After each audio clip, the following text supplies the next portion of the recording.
Welcome to Dimension 119, a dimension where anything can happen. Prepare for the strange and unexpected. Enjoy today's episode.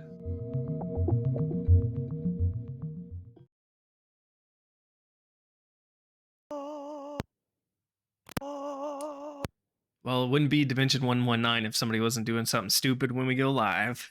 What's going on, everybody? Welcome back to Dimension 119. We're headed back into the Emporium. I have to get Steve's camera back up. I just realized because he decided to shut down his internet before we got started. So I will fix that while we do recaps and all that. So go ahead, Steve. It's all yours, bud. Thank you, sir. Welcome, everybody, back to episode 13, I believe, of The Emporium, Season 2, Episode 3. We're back with some of Are we the on 3 original or 4? We're on 4, right? It's one of them. I think it's We're back 3, with bud. some of the original players. Lost a few of the original, killed a few, maimed a few, brought a few back again. We're going to go ahead and let the players do their intros and do a brief recap for an inspiration point, and then we're going to jump right into the session. So we're going to go Devin, Rob, Mike, Nathan. What's up, guys? Phil the Flying Fighter here. As you know, we have leveled to 11 this time, and here's a brief story on how we did that magically. After we had the first encounter with all the kobolds, we were all taking a very, very, very brief respite against the tunnel wall, and our little wizard friend got a hole open up behind him, and some big old green arms come out, grab him, take him down the tunnels. Myself and I don't remember Nathan's Silbin. We quote unquote tried, since I don't have a camera, to save him, and ended up following a long trail to a big old room with a big old dragon, and I'll pass the torch on to somebody else. Hey, what's up, everybody? It's Rob Keelgott, the Hill Dwarf Druid. Surprisingly, he didn't do any wild shaping yet, but I killed the dragon. That was pretty sweet. And I'm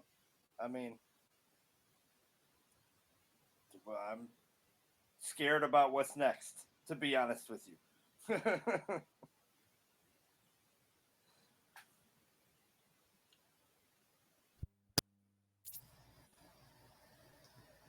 I'm Mike, Curzon, the Dragonborn Cleric. We argued a lot about which way to go. We killed the dragon, and we got teleported back to the inn, I think. Sounds about right. No, we're in a new tunnel. Oh, we're in a new tunnel. Okay. Johnny! The Overlook is only every 5 levels. Right. Look at that boy. At any rate, I'll pass it on to Nathan. I'm playing Silbin, the Eladrin Elven Bard. I held the dragon in place so Kilgaunt could actually finish him. Because the rest of the party can't hit a moving target, so I gotta keep them stationary so we can take care of them. I was the voice of reason when we climbed out of the tunnel and into the moonlight and stood outside for like 4 hours trying to decide which way to go. And I put the party back on the correct paths for success so we can finish this dungeon this time. Oh, thank your glorious wisdom. Beautiful. Welcome back, everybody. Go ahead and award yourselves an inspiration point for the recap. I will notate the fact that they did harvest some resources from the dragon, along with gathering as much treasure as possible before a party argument caused an avalanche of gold coins and the hourglass to brush Sylban's boot and transport them to the next level of the dungeon. You find the gold glow that you've become familiar with washes away from your vision as the flash from the magical transportation fades, and you're greeted with the familiar sight of a stone corridor illuminated blue stretching off in the distance before you. Welcome back, gentlemen. Same as it ever was. It's always good to be back. Means we lived. I'm back in black. Down, down, down. What do we see around us in this corridor? Corridor, well, if you turn a 360-degree standing in place directly in the vision, you're all facing the same way when the glow dissipates. And directly in front of you, the corridor's 20 by 20, softly illuminated with a blue light emanating from the walls, stretches off in the distance to the limits of your dark vision. If you turn around and look to either side, obviously 10 feet away or so, you see the glowing blue wall of the tunnel. If you turn around and look behind you, the tunnel stretches off out behind you, but after about 5-7 feet, the blue glow of the walls dims out and vanishes. Somebody's eating their mic right now, just so y'all know.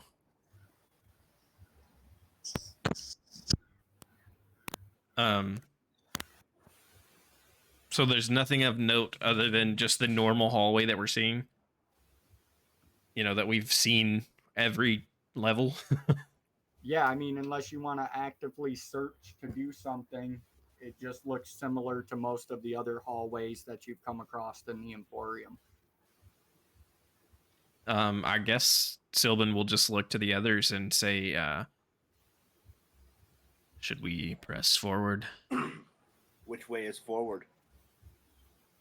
I assume Probably any the way direction. we're facing.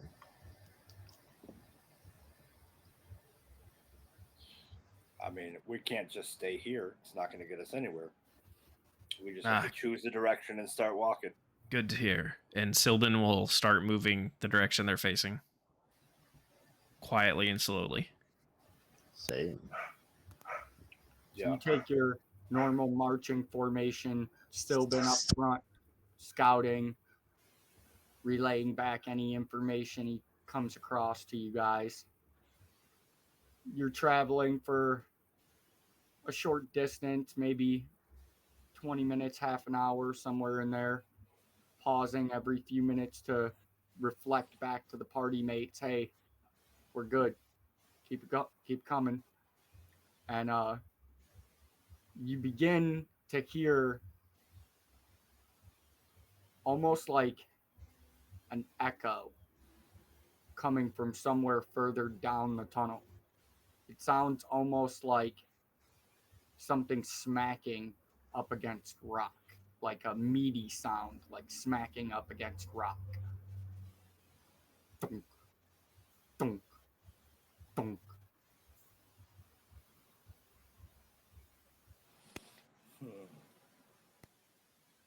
How far ahead of us is this?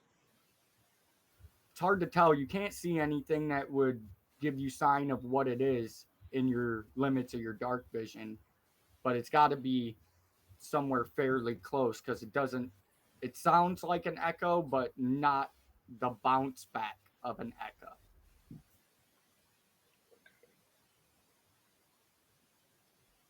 Does anyone recognize that sound? I think I lost my cod piece and something's dragging.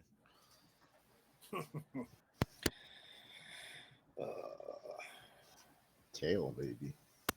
I told Oh you to yeah, tie those flaps up in a knot. damn it! I can't get caught on a tripwire. No, I don't recognize uh the meat fap sound. So I suggest we just proceed with caution. Agreed. Is it a persistent sound? Is it like speeding up or? No, it keeps pretty much that same tempo as you guys come to a halt and all begin to register the sound. Dunk, dunk, dunk.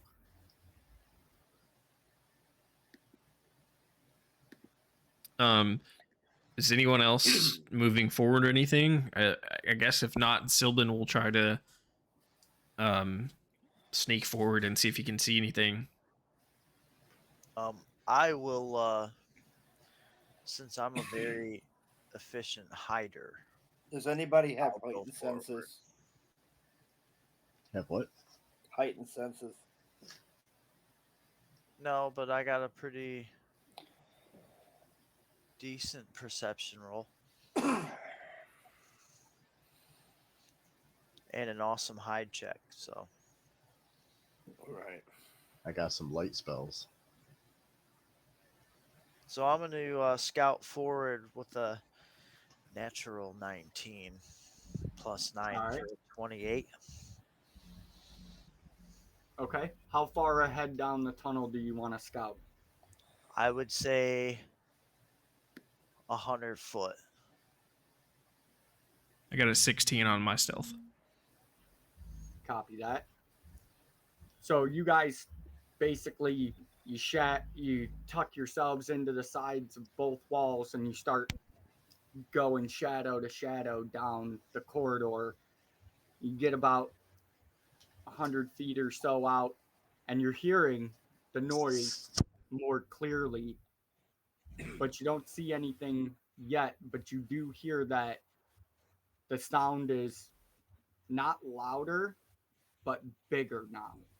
And from traversing the Emporium to this point, you're starting to become familiar with some of the way things sound underground. And immediately it registers for both of you that there's some kind of larger room up ahead of you. And that's where the sound is coming from. Boom, boom. Okay. So I assume that since we left together, like I kind of know which general direction he's in. So maybe I'll flash him a drow sign real quick, like, "Hey, let's head back to the party." But he's not gonna know what I'm saying, but I'm gonna do it anyway.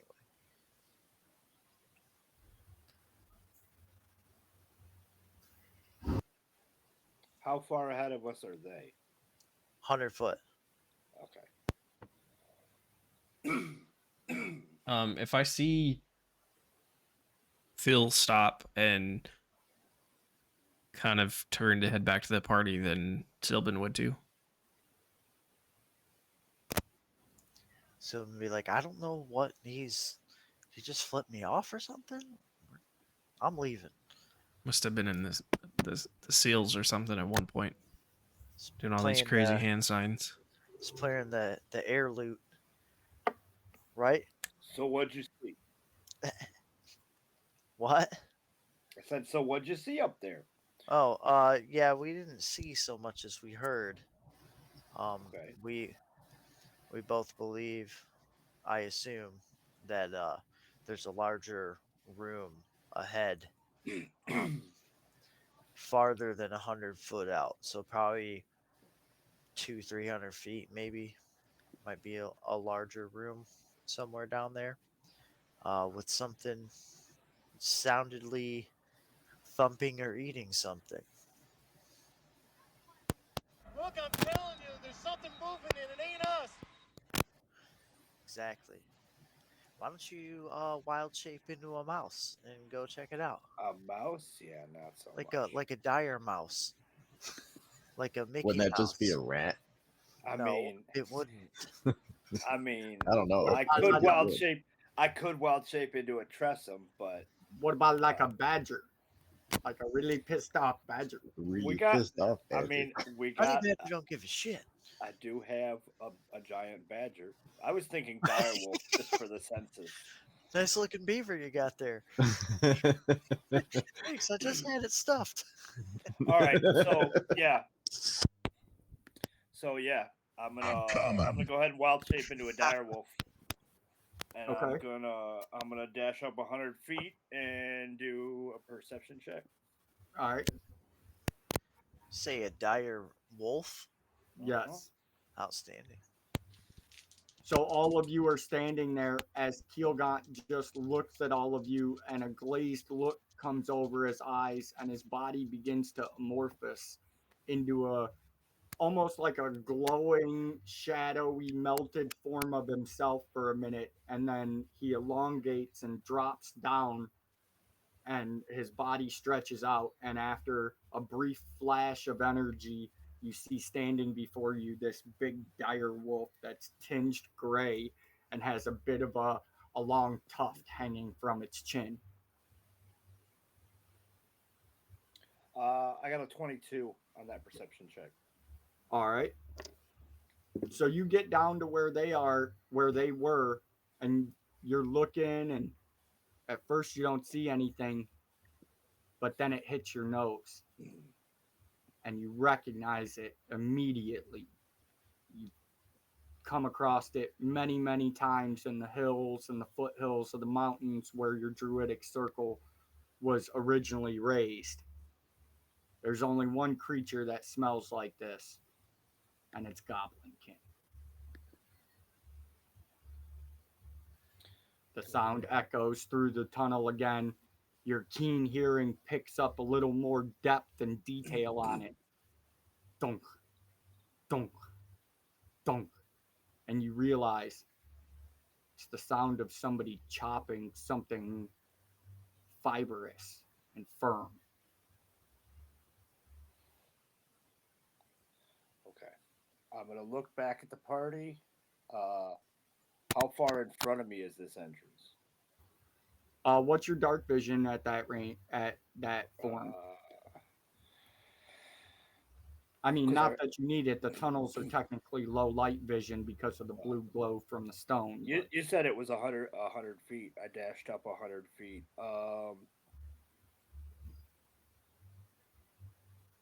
mean, does my dark vision apply? I'm pretty sure I lose that if the animal doesn't have it. Right. Yeah, I so think you- dire wolf doesn't have dark vision. So yeah, you can't exactly see how far the tunnel is. Like I said, there's some illumination from the stone walls, so you can see like, you know, 20, 30 paces in front of you, but you don't see where it opens up. But you feel as you're standing there and trying to gather all this information, you feel a soft breeze of air, and it goes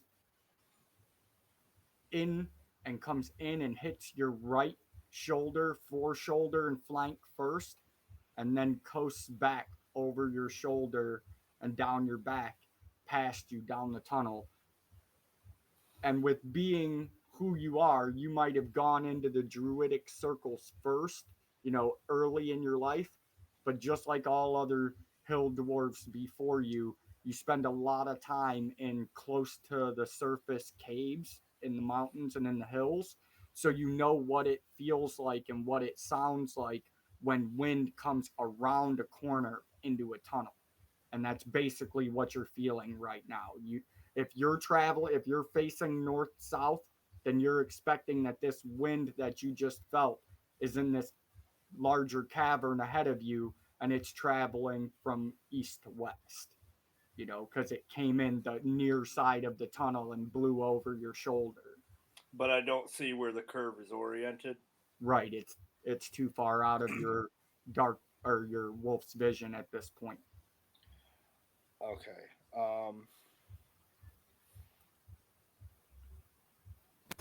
Wolf hair don't care. Blowing in the wind. See here. We're all downwind of him. Are they have they all just stopped, or are they continuing forward behind me? That's up to them. You dashed forward 100 feet. So Because I turned to look to see what they were doing. what are you guys Yeah. doing? Did you follow I'm them down the standing there tunnel, or waiting. did you stop? I mean, I mean, I trying to figure thought out the why whole you thing went was to the wait. Yes. Yeah. Okay, Right. that's fine. That's fine. So you turn back and see the three of them standing about 100 feet down the tunnel, just looking where you went. Okay. Sylvan sees Kilgaunt's wolf form turn back and look, and he reaches in a pouch and pulls out a deck of cards. Looks like this is going to be a minute.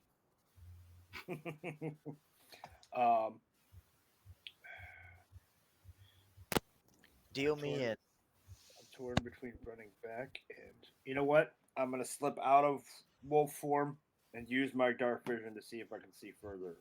And you got what, 120 feet? Yeah. You can see that about 100 feet down the tunnel, you can see the ragged edges of the tunnel wall, and the blue glow doesn't reach more than probably 10 feet or so out of the tunnel opening. So you can safely assume that that's where it enters this larger chamber. Okay.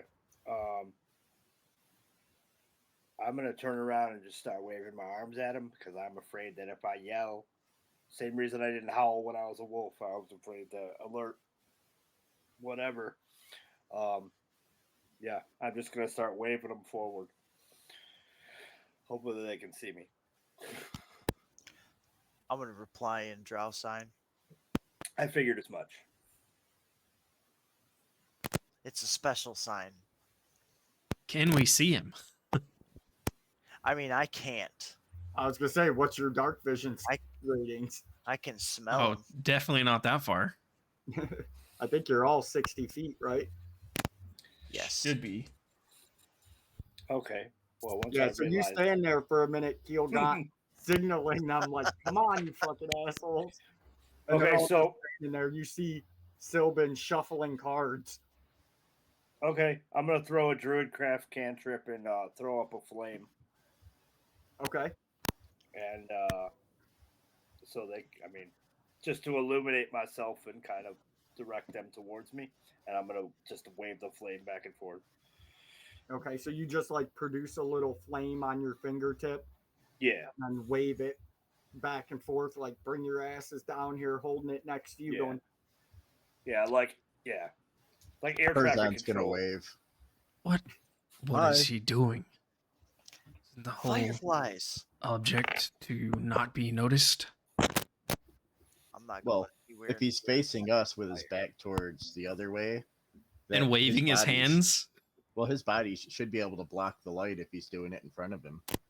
If he's Not- doing it in front of him, he said he's just waving his hands all over the place. Oh well, that's He's a horse of a flicking different color. fire boogers at the goblin. Listen, Mario you understand style. more. I guess Sylvan will quietly rush forward, like motioning his hands down, trying to get him to put the flame out. So even if it's a small flame, like in this darkness, it could be noticed easily. I cast understand. fireball. I understand. I'll snap my fingers, shut it down, and I'm going to tell them what I learned. The tunnel comes to a bend up front, and I smell goblins. I'm not sure how big the chamber or the room is, but I say we proceed with even more caution. and he tells you this. And as you guys are regrouped there, you're hearing the sound still. Thunk, thunk, thunk. And after a few seconds of you guys standing there, another sound breaches the silence and the darkness of the tunnel, and you hear it echo out from down further in the chamber somewhere. And it's a bestial roar accompanied by a cacophony of hoots and growls. And I do believe that not one of you speaks Goblinoid. Maybe. I believe I checked all your sheets and none of you speak it. Okay. Oh, Mr. Smarty Pants.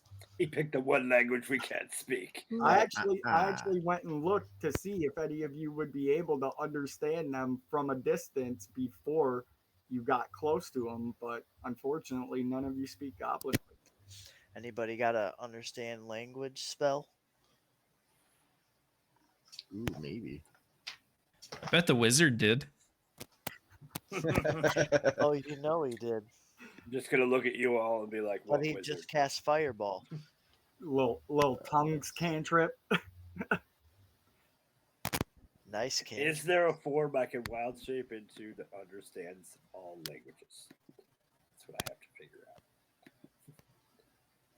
I'm checking my don't- spell is- list. Real honestly, Can I I don't wild shape know. into a librarian? I wild shape into a sage. I know what they're saying. No, I mean I don't think you can Sage. wild shape into a goblinoid at any level I don't think you can. because they're like they're hyper intelligent creatures, you know. So Yeah, or intelligent like PCs can be. So capable of rational thought and all that. yeah, this is what you hear echoing down the tunnel towards you.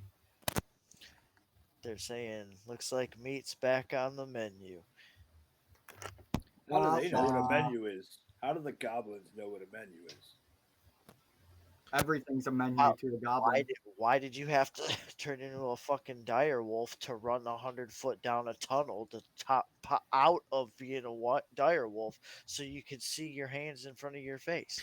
Oh, whoa. That wild shape was useful. He smelled some meat down there.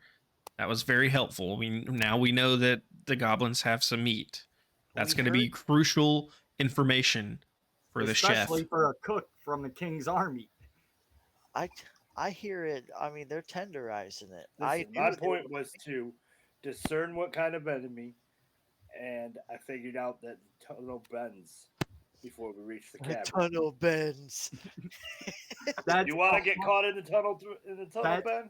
100,000% a sentence that a hill dwarf would say. So if I hadn't given you inspiration already, I would have given it to you right there. What do you mean? I did it so I could figure out something you didn't know, and now I know. The tunnel bends. He didn't know what he was trying to figure out till he already failed. I didn't see you down there. Because I had already got back from being down there. Why didn't you And just didn't stay down learn there? shit. No, I told you there was some meat fapping against the wall in there.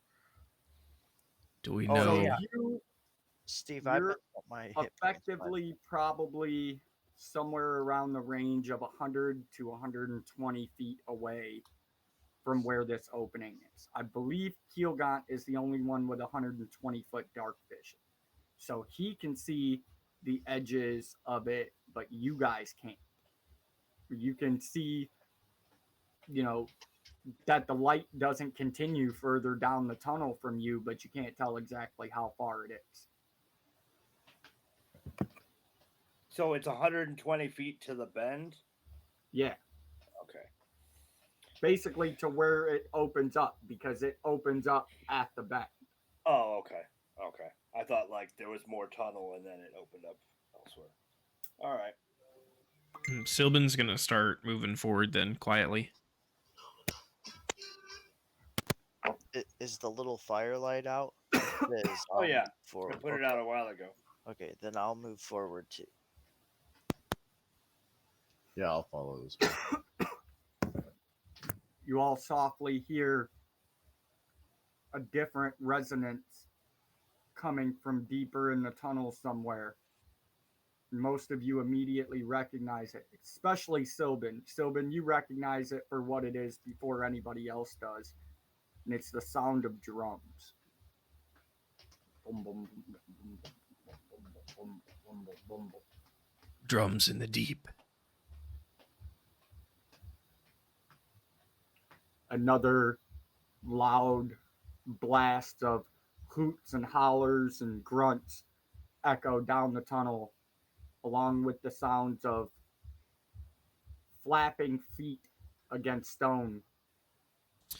Can I listen to this drum beat and see if I can discern whether it's like some type of celebration or whether it's like a battle thing or what it is? Absolutely. Bell. Give me investigation or insight or perception, whatever you think applies for your character.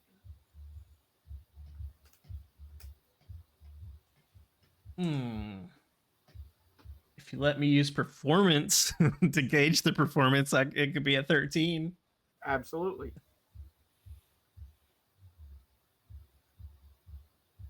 So it's total 13? Yep.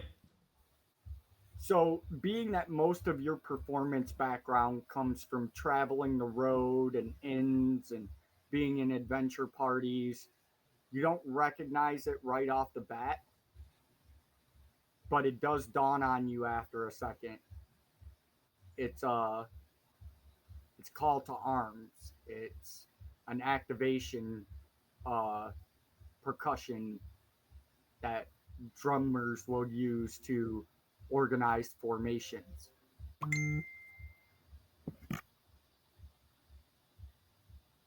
I'll kind of whisper that to the rest of the party, letting them know that's what I'm hearing and what I'm pretty sure it means.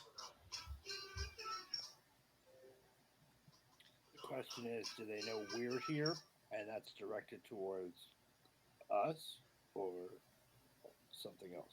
Oh, they're not coming this way at the moment. It doesn't seem. Why don't you shift into a direwolf and go find out? Because I only have a certain number of uses of wild shape.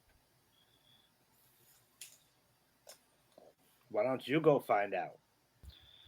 Yeah, how about you shoot an arrow down there and tell me what happens? You want me to? Because I will. I don't care. Good. You got any firework arrows there, Oliver Queen? I can cast light on one. I got radiant arrows, dude. Oh, there you go. Sylvan's going to. I'm gonna action surge and start shooting. Sylvan's going to head over towards the left wall and kind of. I'm assuming this is potentially like these other rooms we've been in, kind of a circle. So he's going to start following that left wall around. Just kind of keeping an eye out and an ear out, seeing what's going on. I am going to mirror him on the right wall and go down and just kind of keep eye contact with him. We can throw Devin's little gang signs as you go down the tunnel. Yeah. It's a tiny sandwich. I'm looking back and forth.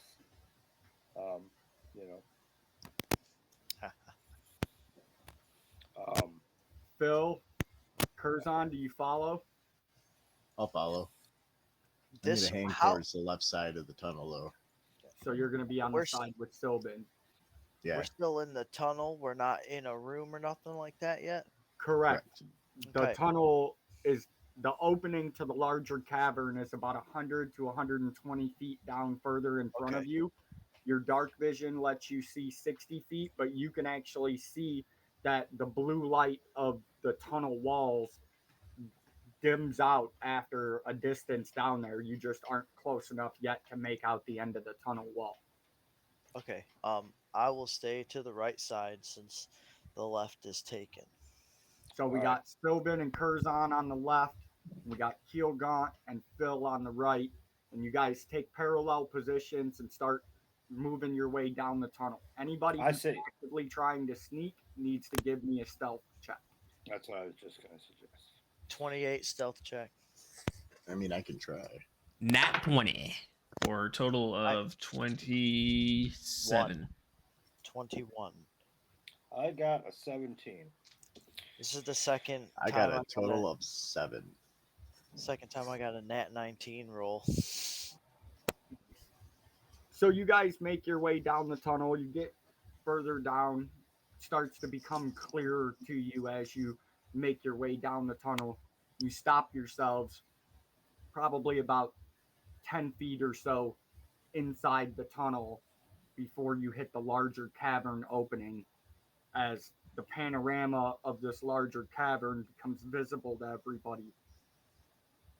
Basically, you're looking at a large cavern that stretches across east to west in front of you, with a ceiling that disappears beyond sight and opposing ends that are not visible as well. But the first thing that catches your vision when you come to the end of the tunnel and the panorama opens is, in this large cavern is a huge crack in the floor running the same direction, east to west. From where you're standing, you can see it's probably easily 30 to 40 paces wide at its narrowest point, and probably triple that at its normal to wider points. And right away, what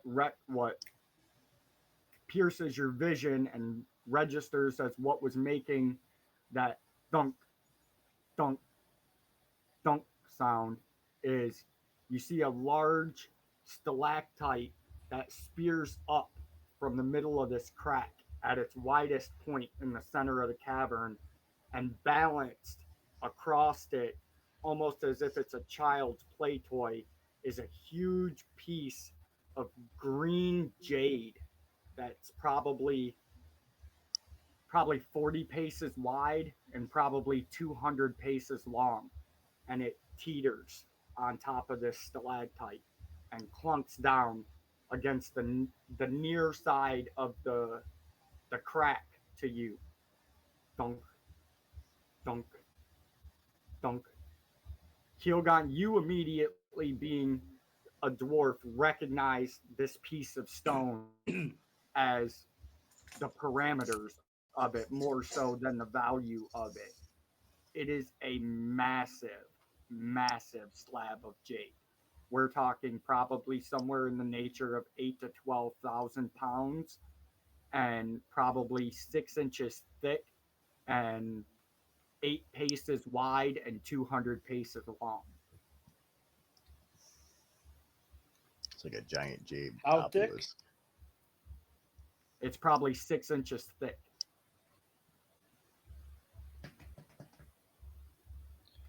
Okay. For a hill dwarf, Platform. it's 2 hands thick. It's, Right.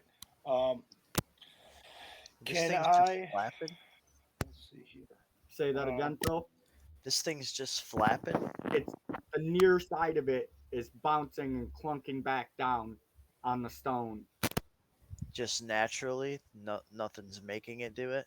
Or You we can can't see feel that. a slight wind in this cavern, but it's coming east to west, not north to south, to where it would cause this thing to bounce.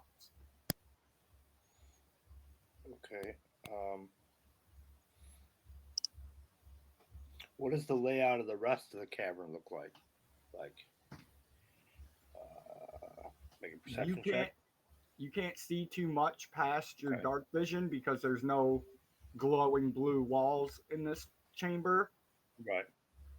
but somewhere the other side of this crack, further across this large chamber, you can see silhouetted and highlighted by glowing green magical light is what appears to be a large building of some sort carved into the stone wall of the opposite side of the chamber from you.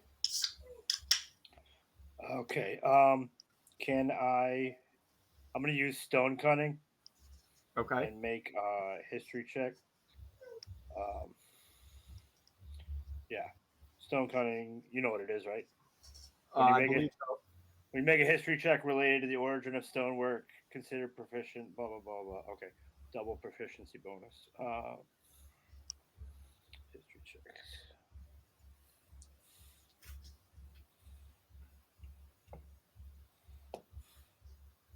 26. So right away you recognize that the stone of this cavern is a natural cavern. Somehow it was formed, whether it was through water erosion or through a plate shift or whatever the case may be. Immediately standing out to you is this green jade platform and this silhouetted building across the way. Nothing really strikes you as anything too familiar. First thought that rambles through your mind is dwarves would never build this, and it's too dark and too deep for the elves. So you immediately start running through your mind other races that inhabit the Underdark, and you're like, okay, it could be this, it could be that. Doesn't match any, you know, uh, recorded drow architecture or any recorded deep dwarf architecture or even any deep gnome architecture that you know of. And once you run through those few scenarios, you're thinking about it in your mind and you're like, what the hell could it be? Not much else down here builds itself cities to live in or buildings to live in. And then you recognize the buttresses and the stonework facade, and it immediately registered. It's human. It's human built. It's not clean. The corners, the details, everything is just a shade off from where it would be if it was crafted by an elf or a dwarf.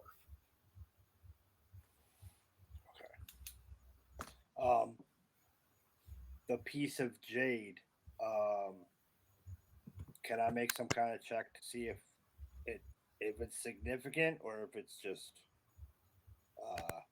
I mean, I know it's not just a random piece of jade.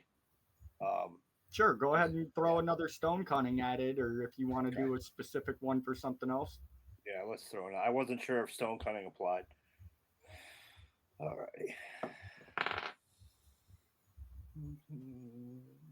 25.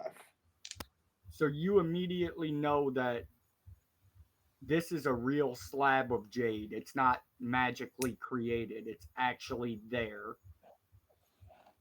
But the lines of it are too clean and too precise. So you know somebody either cut it and moved it magically or transported it from another place and then magically smoothed it out and everything. And right off the bat, it registers to you that this is an incredible feat of stone and engineering to be able to balance this jade platform on the tip of this stalactite and not have it canter off one way or the other. Right. So there That must was be my either main. some sort of magical reinforcement or some sort of mechanical reinforcement that you can't see from this distance because it would be underneath the slab at the tip of the stalactite at the socket. For sure. For sure. Okay. And then it registers to you exactly how much gold piece value this slab of jade would be worth. And you're like, oh shit. All right. So I'm going to turn back. I'd say roughly just for your own knowledge, and you can share it with the party or do whatever you want with it. But from your rough gemstone knowledge, you'd probably say that this is probably worth in the nature of somewhere between 300,000 to 500,000 gold pieces.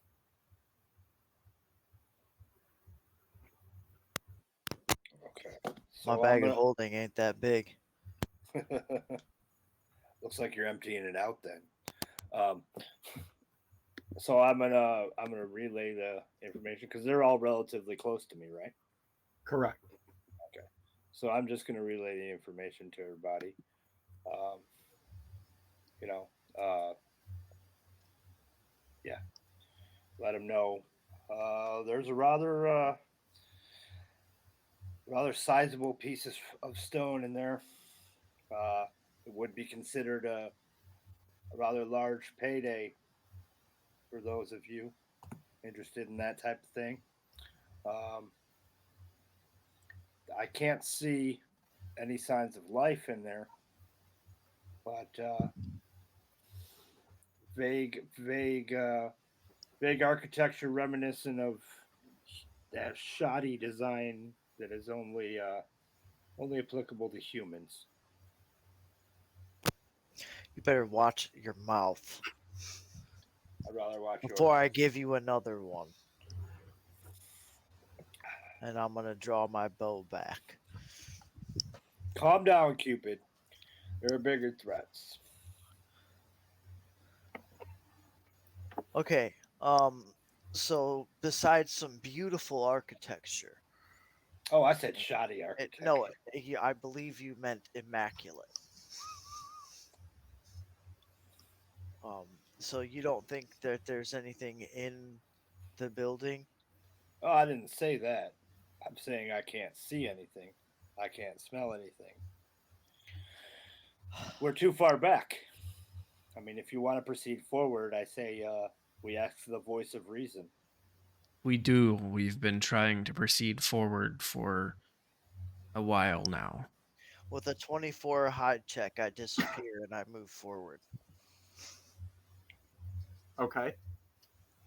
Where do you go? Um, maybe on one of the off sides towards the house to see if I could tell if there's anybody in there. Well, the house is pretty much directly across the cavern from you. Oh, so it's Um, like on the other side. yeah, it'd be like in a straight line basically from where you are across this jade platform to the other side of the crack. And then it's built into the wall on that opposite side. Okay, then what I want to do is stealth up to this platform that is rhythmically moving and bouncing off either side, and I want to wait there and I want to get the timing of it to where I would be able to go across it As with it's itself. cantering from one side back down to the other. Right. So I don't make any like weird kind of movements. Because Which, obviously this is made to be crossed. yeah, but right now it's only clunking down on the one side. It's not going back across like this. The side nearest to you is just bouncing up probably 4 or 5 feet off the stone and bouncing back.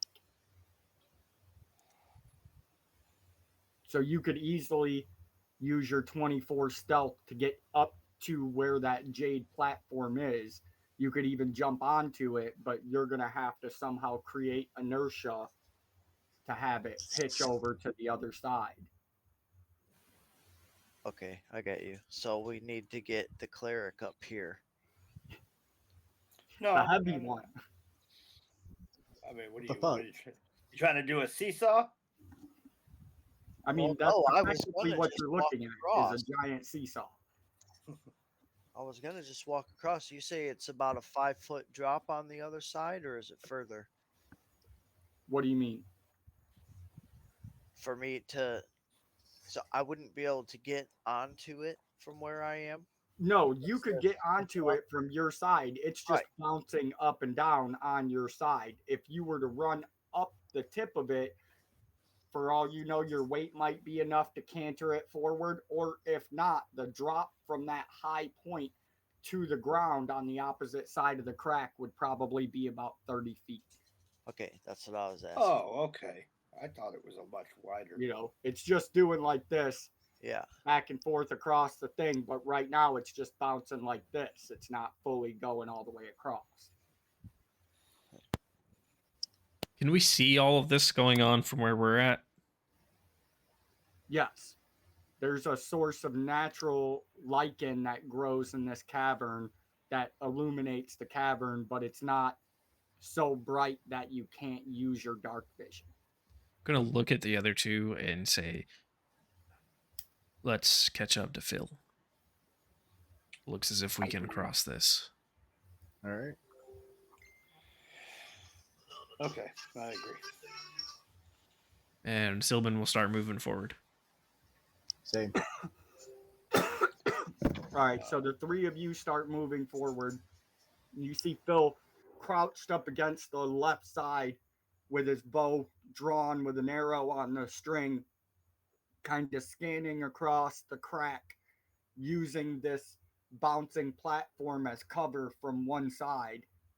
And you three come scampering up to where he is. And as you get to that point, the four of you are there at the base of this thing as it's bouncing. And all of a sudden, it comes to a rest on the near side of the cavern and just stops there, touching flat across the ground. The drums cease, and the lights across the cavern, the green glow that's emanating from this stone building, now that you're where you are, you can see that this is probably 4 or 5 sets of lights that go up in this stone building. So it's obviously something large built into the side of this cavern. But as you're standing there, the lights that you see are almost perfectly spaced and placed going up the side of the wall. And right at the bottom of the cavern wall where it meets the floor, something cracks, and you see that same green magical light start to emanate as this big stone door slides inward and opens up. Looks like someone's waiting for us. It definitely appears as if we were expected. You see marching out the door, coming towards you, a small contingent of humanoid shaped creatures. And as they get closer and closer across the cave floor and they get away from the green light, most of you recognize them for what they are. And this is a large orc warband that's making its way across the cavern floor towards this jade pendulum. On the opposite side, correct? Correct. Okay. Right now, in effective distance, they're probably about 250 feet away from you. 200 feet of that is this pendulum, is this jade platform.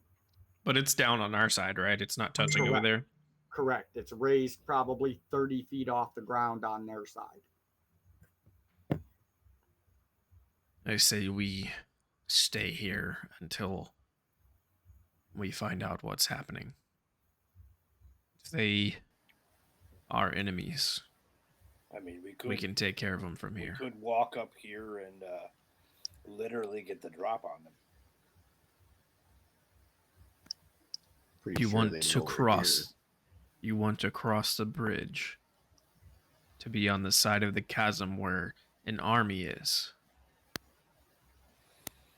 When we could stay on this side and pick them off from a distance if necessary. That's true. here. I think the good idea would be to not die.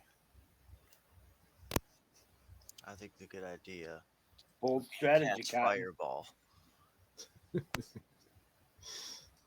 So, Phil, if you didn't catch everything, just to reiterate for you, a door in that, for lack of a better word, tower carved into the stone wall across the chasm from you has opened, and a small platoon of orcs has begun marching across the cavern floor towards this large jade teeter-totter that has come to a rest on your side, leaving their side in the air. Okay, so let's get Curzon to just sit on the edge there so that they can't pull their side back down. How heavy do you think I am? I mean, I assume you're about the size of that green dragon. I don't Just know. go up there and start playing a song. Yeah. Put them all to sleep, Curzon. With what? I don't know, some Divine lullabies. might of Steve, bro. I don't know. That motherfucker immediately said, "With what?"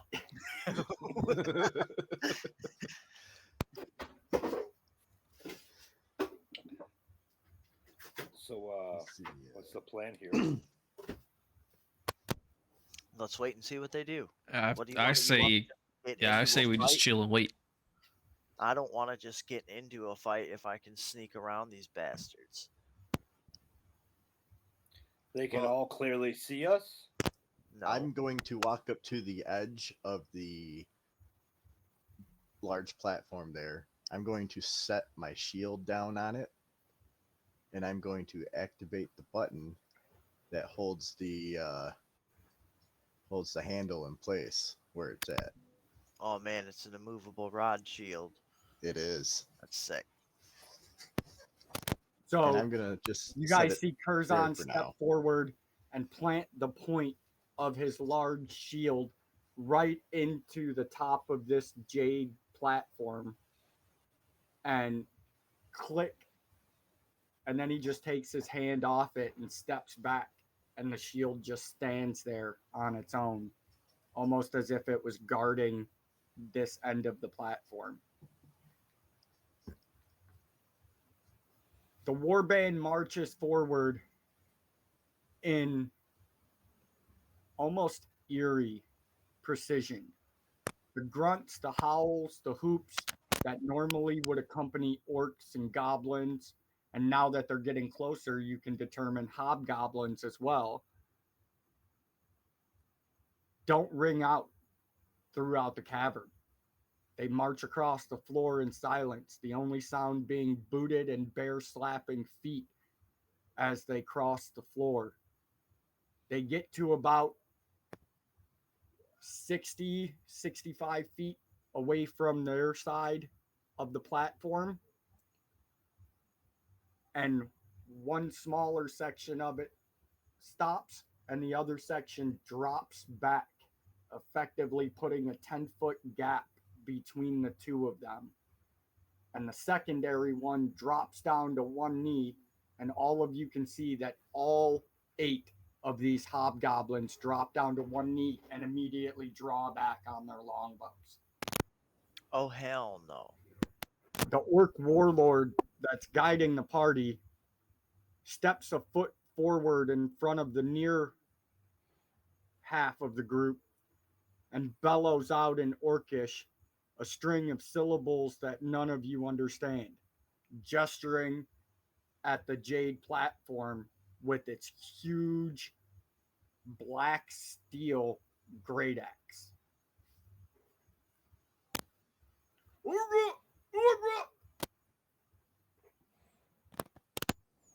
He likes to see homos naked. I don't know. Damn, boy, home is when you make it. um, is what Everybody kind of know light that. are we in? Low light. Correct. Okay. Okay. They have disadvantage and perception rolls against myself. Yep. Just FYI. Well, never mind. That's 30 feet. I was gonna do something, but I just realized it's 30 feet, so that's not gonna happen. So they're like 30 foot away, but like 30 foot down too? Or No, like they're 100 feet away? effective. They're the nearest pack of them is about 60 feet away from you Okay. on the other side of this. And what's jade the platform. gap between the two?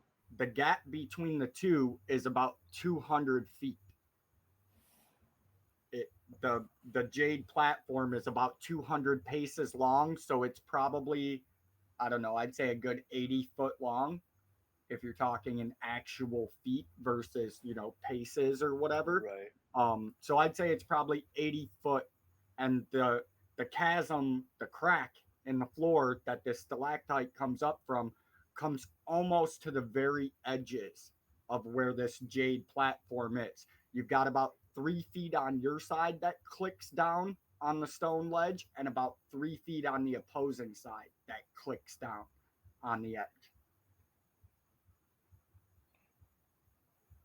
But didn't you say it was 200 paces long? Yeah, like if you were just walking casually, it'd be 200 paces. Oh. So it's about 80 linear feet, Okay. All especially right. for your stubby ass legs. Is there any other path from here, like besides the tunnel we came out of? Not that you can see, on this side? this cavern stretches to your left and your right, what would effectively be east and west, off to the distance of your limits of your vision. in both directions, and you can feel a slight breeze coming from your right, which would be west and headed east. What is the plan? When you say slight breeze, like it's not Not enough to stir your hair, okay. but enough to okay. feel on your face if you were standing like just out in the open. Well, I don't know about you, but it looks like those archers are aiming for us. They haven't loosed yet, which tells me they may not actually want to fight. Interesting. I have no idea what he's saying, but he is pointing at the bridge, and we do have it lifted. The bridge is out. I mean, do you trust the orcs? I don't trust anyone. Right. What about But- you, Phil? Do you want to fight an army? Do you want to fight an army? Would you like to run away? Papa, can you hear me? It's too bad our rogue didn't run away One last more time. day.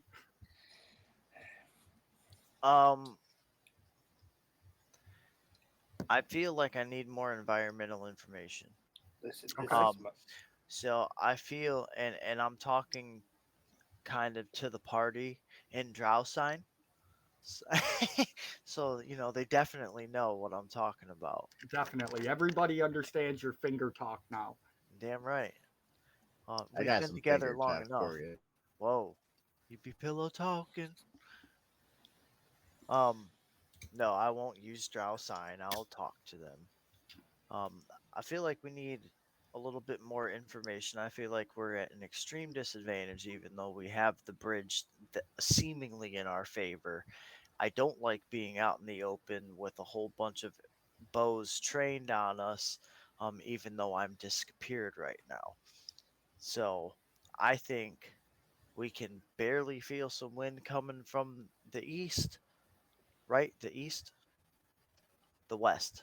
Okay, so west side it is, bro. Like I kind of want to walk that way a little bit. Should Check we this out. should we split? there- One of us go east and one of us go west, just to cover our ground. That's fair. I think that on this me and side you of the should be chasm, two is it just together. open or is there like No, rock? both sides of the chasm on the actual flat surface of the tunnel that you came out of is just open, smooth, unbroken stone. Up to where you get to the middle, where this large crack is, that's about 75 feet from side to side where the platform is. But down the tunnel, down the chasm both ways, you can see that crack narrows and widens.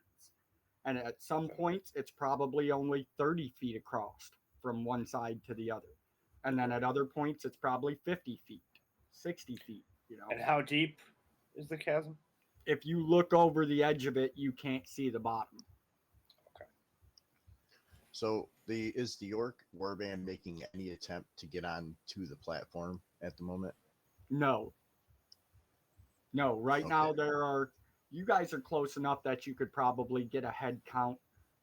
There's what appear to be 8 to 10 hobgoblins that have dropped to one knee, probably 10 feet behind the closest members, and they've all drawn their longbows.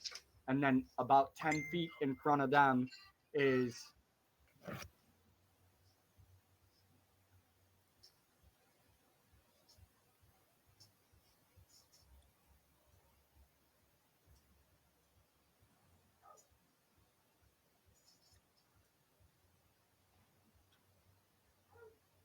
Did he freeze? Oh no. there are 8 other individuals about 10 feet in front of them, all of them resembling orcs, and one of them having stepped an additional 5 foot forward and is brandishing this large black steel axe and is yelling in orcish across and pointing at the jade platform. Oh look! Oh look! Okay, so here are our options. We figure out a way to drop it down on the other side and we let them across? Or we engage them in combat? Not yet. Curzon, you stay here and watch the bridge since you're holding it down. And Sylvan is going to turn to the east and start sprinting that direction. Okay. I'm going to pull out my nifty new shield and stand with it and my mace at the ready. The one you recovered from the dragon horde. Yes. It does require attunement, so you do have to carry it for 24 hours and create that attunement with it to gain any of the additional benefits of it other than the armor bump. Right, that's all I've got listed as the armor bump. Okay. You might want to go back and read the chat. I think it had something else on it too. I'll have to check that out. So, Sylvan, you turn to your left and just start sprinting eastward, the wind at your back, keeping this crack within 5 to 10 feet of you as you sprint down. You see it narrowing and widening and narrowing and widening. You don't realize it, you don't see him doing it at the same time, but at the same time, Phil is sprinting to the west along this crack as well. And as the two of you and split and start running down the sides of it, this orc that's standing up front with the battle axe lets out a loud howl, and the sound of 8 bowstrings releasing twang through the darkness. I'm going to need everybody to roll initiative. All right.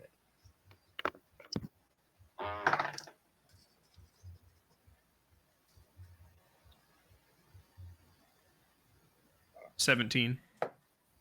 10. My initiative is also a 17. You What's can go first. the AC play off on you? Oh, you're What's just up? going to give him the initiative? I'm just going to give him the initiative. I'm going to run All the right. math real quick. Curzon, I'm what further was down the your list. initiative? 10. Copy that. And then everybody, if you want to take a bathroom break real quick, go ahead. I think we're down 2 right now, and I'm waiting for Phil's initiative. So, Do you want to go ahead and take our 10-minute break before we start the combat? yeah, let's go ahead and run that then. All right, everybody, we're going to take our 10-minute break now, and then come back and see if we have to start season 3 next month. Just be back in about 10 minutes, and we'll see if we can beat this army instead, since we lost against the last one. Hey, this is only like 16 people. It's enough of an army against the 4 of us.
All right, we're back, guys.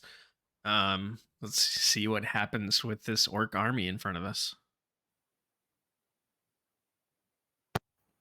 So, Phil, I need your initiative roll.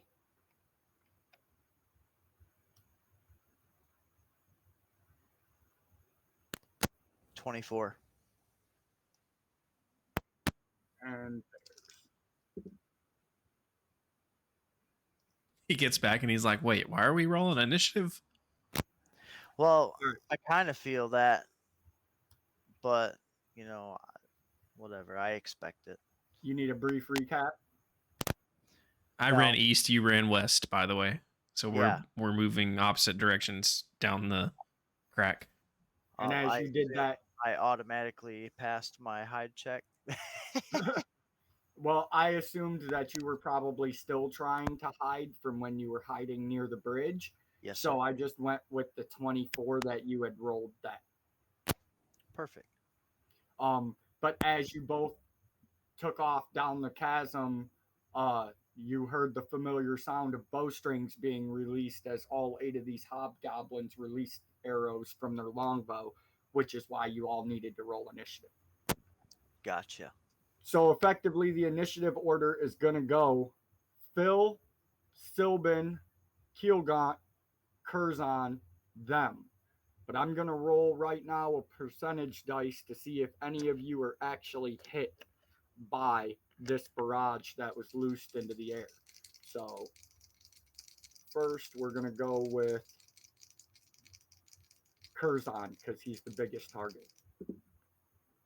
And you're clean. And then Keelgaunt, since you're still there with Curzon, we'll go you next.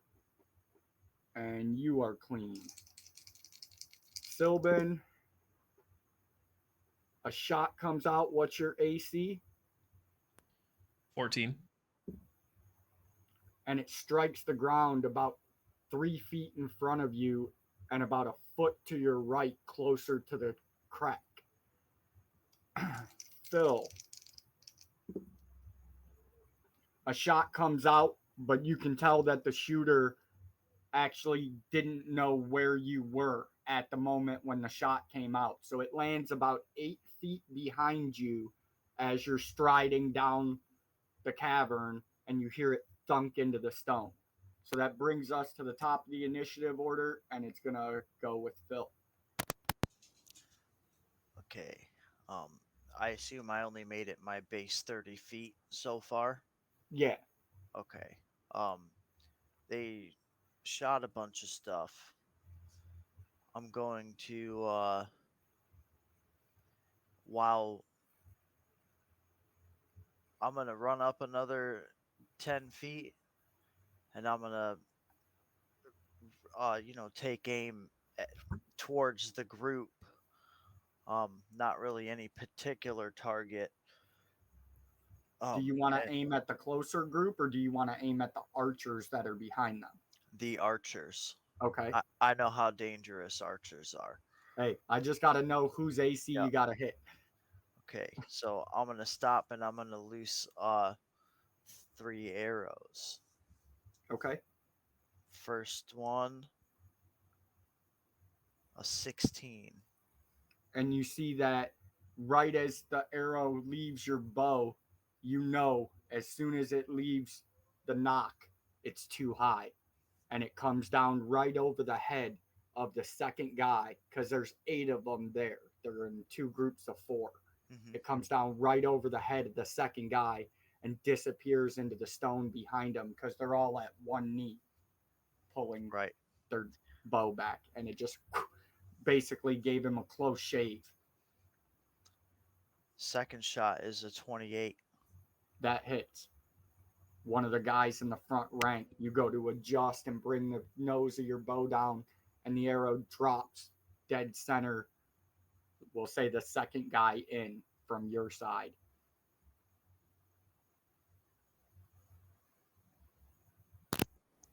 He's gonna take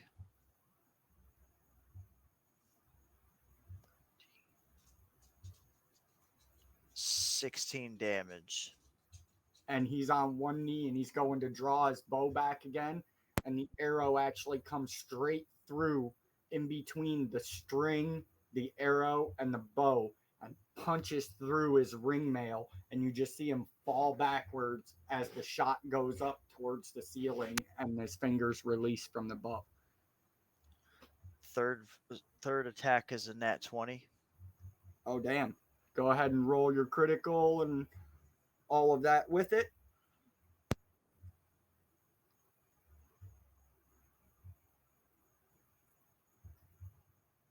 And then go ahead and give us the explanation on how you take this guy out, because I'm sure he's not going to outlive the damage.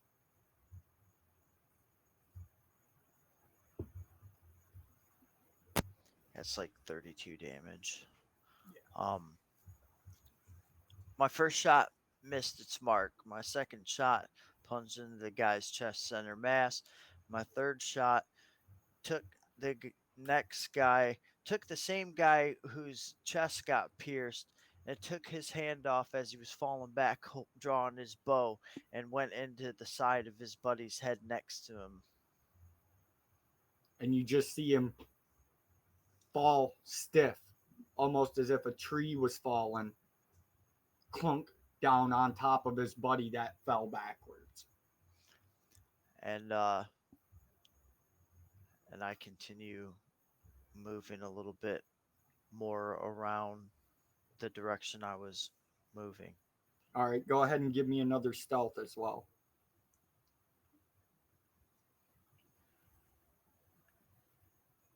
17. Thank you, sir. All right, Sylvan, you're running down this crack, and you look to your right as this arrow strikes the ground next to you, and then you glance over to the archers, and you see two of them just slump down out of the pack.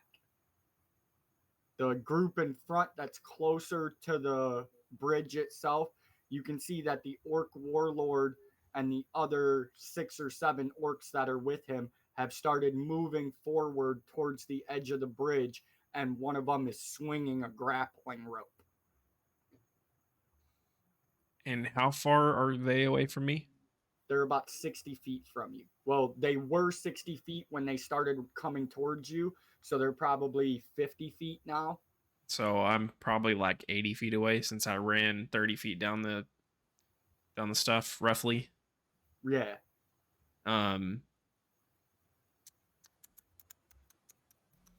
Let me look at one more thing real quick. God, I don't want to waste this on him.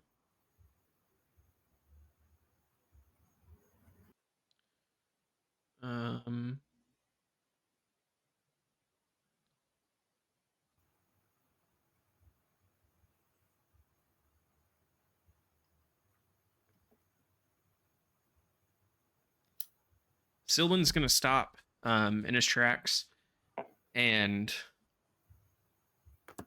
start speaking in Elvish. And he pulls a gilded flower out of his bag, and you know he shouldn't be able to, like, you should be able to bend this, but you shouldn't really be able to crush it or anything. But he just crunches it up in his hand and whispers to it, and then blows the dust of this gilded flower out into the air, and it starts to fly over the chasm, and it goes over next to this orc warlord and starts to coalesce and starts to form a shape, and it begins to form like a fey being in front of it, as I cast Summon Fey. Okay. And let me mark that off my list real quick so that I don't forget first. Is there a specific Fey you summon? I'm looking to see if it says.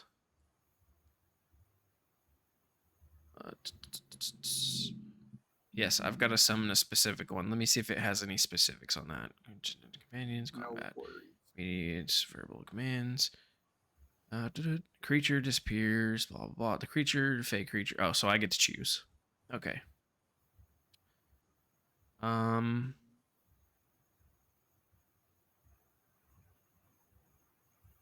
I guess it's just a small Fey right now because that's the only stat blocks it has.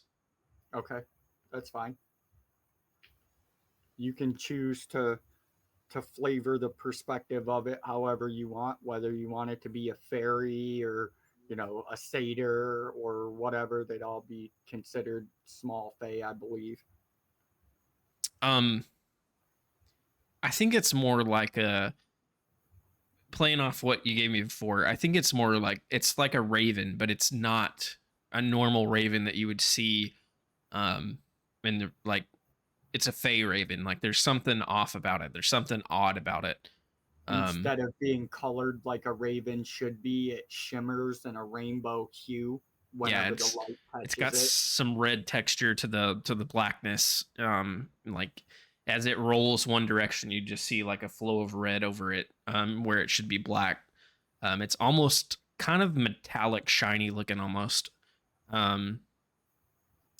And yeah, I believe that acts on my turn. I'd say so. Creature allied to companions combat. Creature shares your initiative count, but it takes a turn immediately after yours. Yeah, so meaning it would start right now as it acts on your initiative count. As soon as your turn ends, it takes its turn. All right. And I think it's, let's see.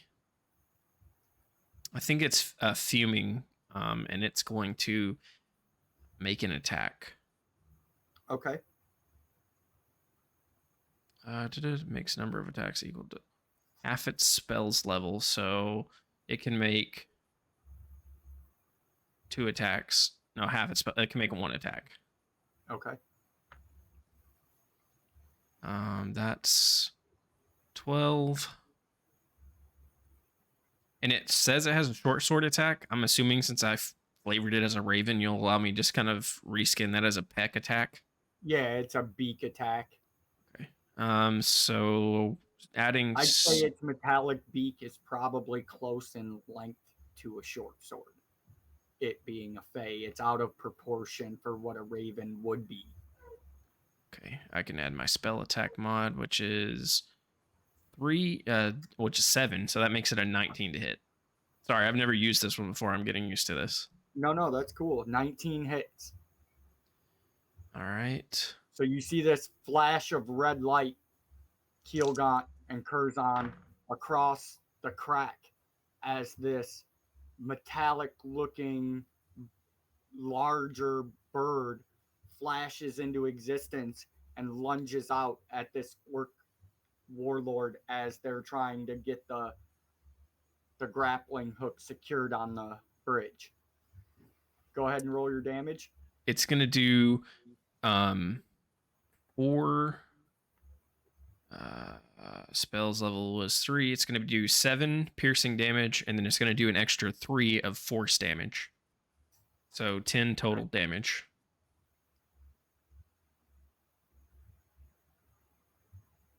Okay. And then who's within 30 feet of me? Probably Keelgaunt, because I believe he was on the same side of the tunnel with you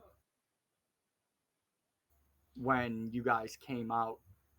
Okay. Sylvan's gonna look to Keelgaunt and say, work your druid craft, and give him bardic inspiration. So you have a D10 you can add to ability checks, attack rolls, or saving throws.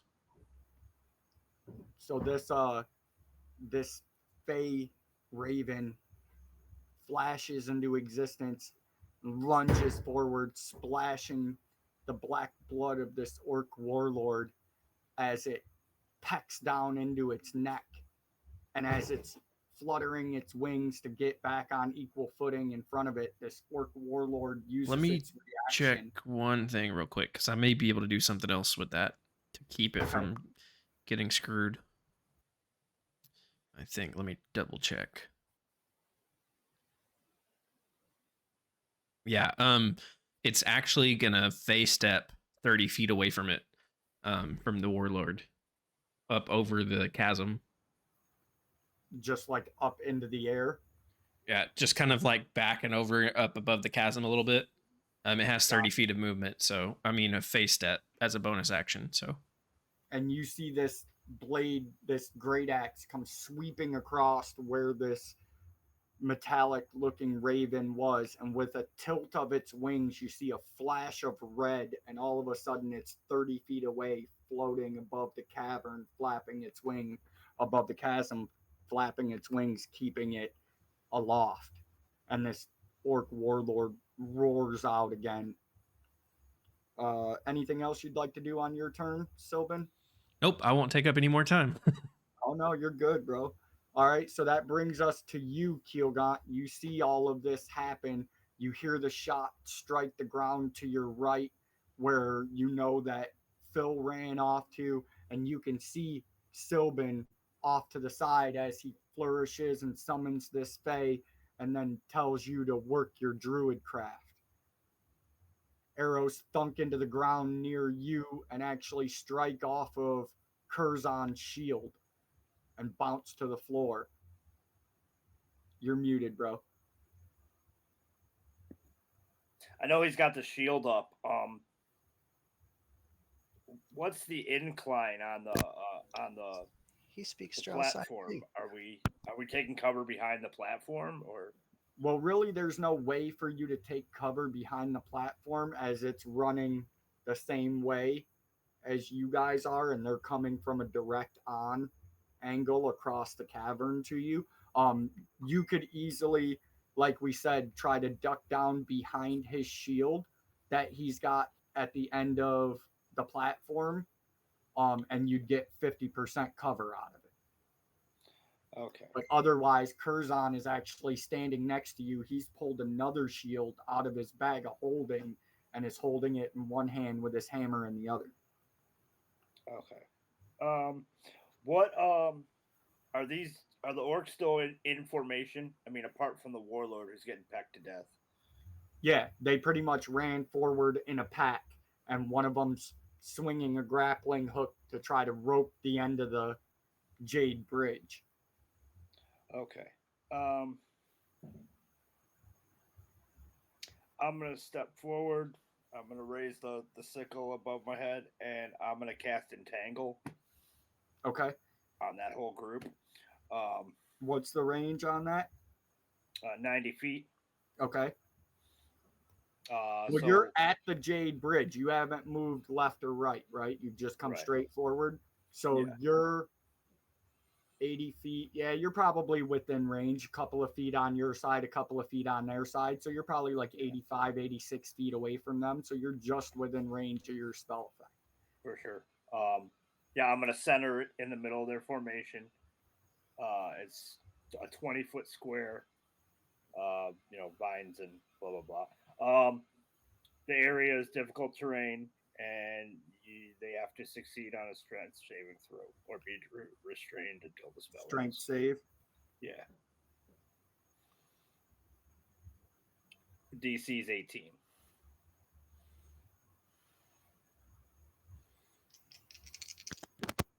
That's a pretty good DC.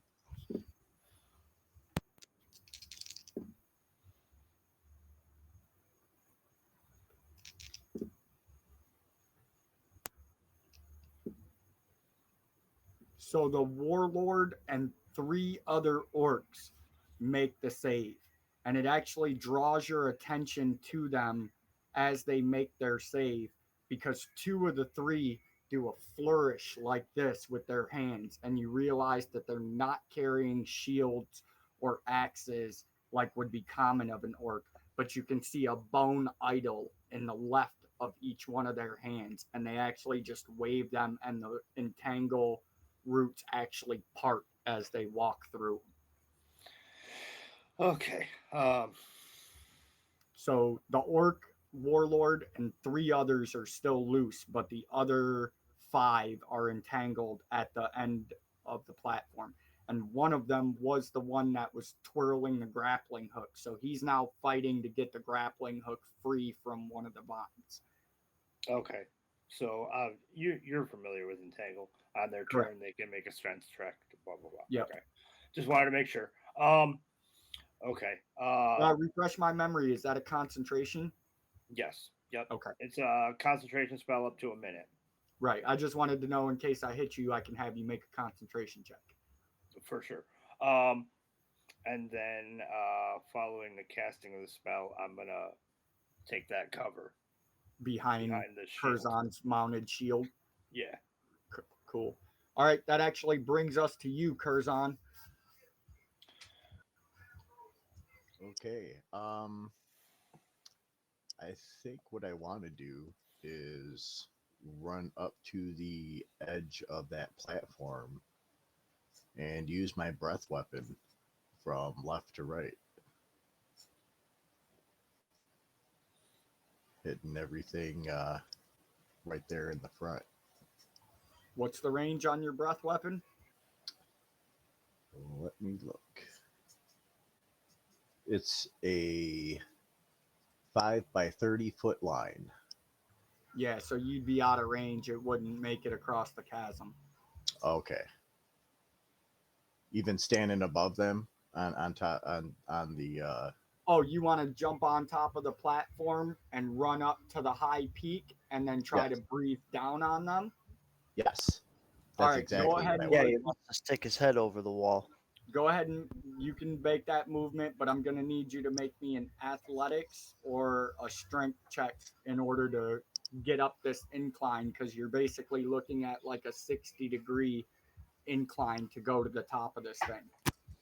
He does have dragon claws. I rolled a 9 for athletics. So you jump up on this thing in front of your shield and you take the first couple of steps, and then the incline kicks in on you and you're like, oh, and you actually reach forward with the end of your shield and stick it up against the jade and try to push yourself up further along. And effectively, you'd be moving through difficult terrain right now. So your movement speed would be half. Good thing you didn't roll in that one and slide down onto that immovable rod with your Yeah, movable for rod. real.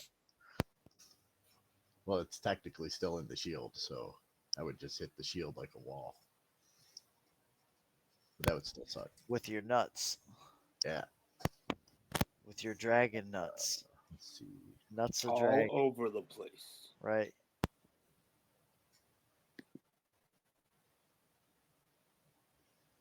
Well, I guess I'm gonna hunker down there for a minute.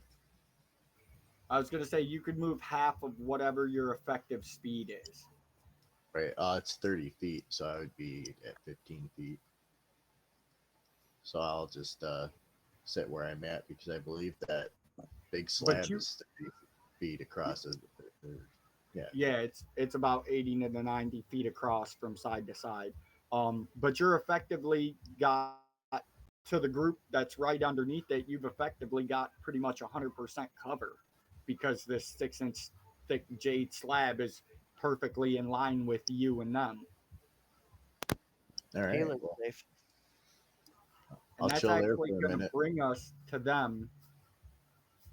And the warlord begins grunting out again in a language that you guys can't understand. And you see that the two orcs that had the bone idols in their hands actually turn towards each other and start mimicking each other in these mystic passes. Meanwhile, the 6 remaining hobgoblins draw back their bows again, and the 5 orcs that are entangled go to start trying to rip these vines out of the ground. So we're going to do the hobgoblins first.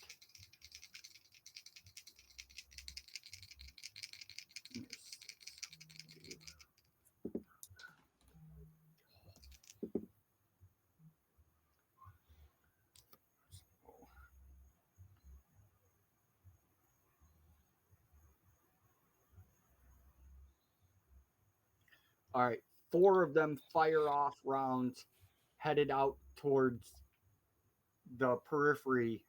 Both arrows striking the stone in various points that are irrelevant to Sylvan and Phil.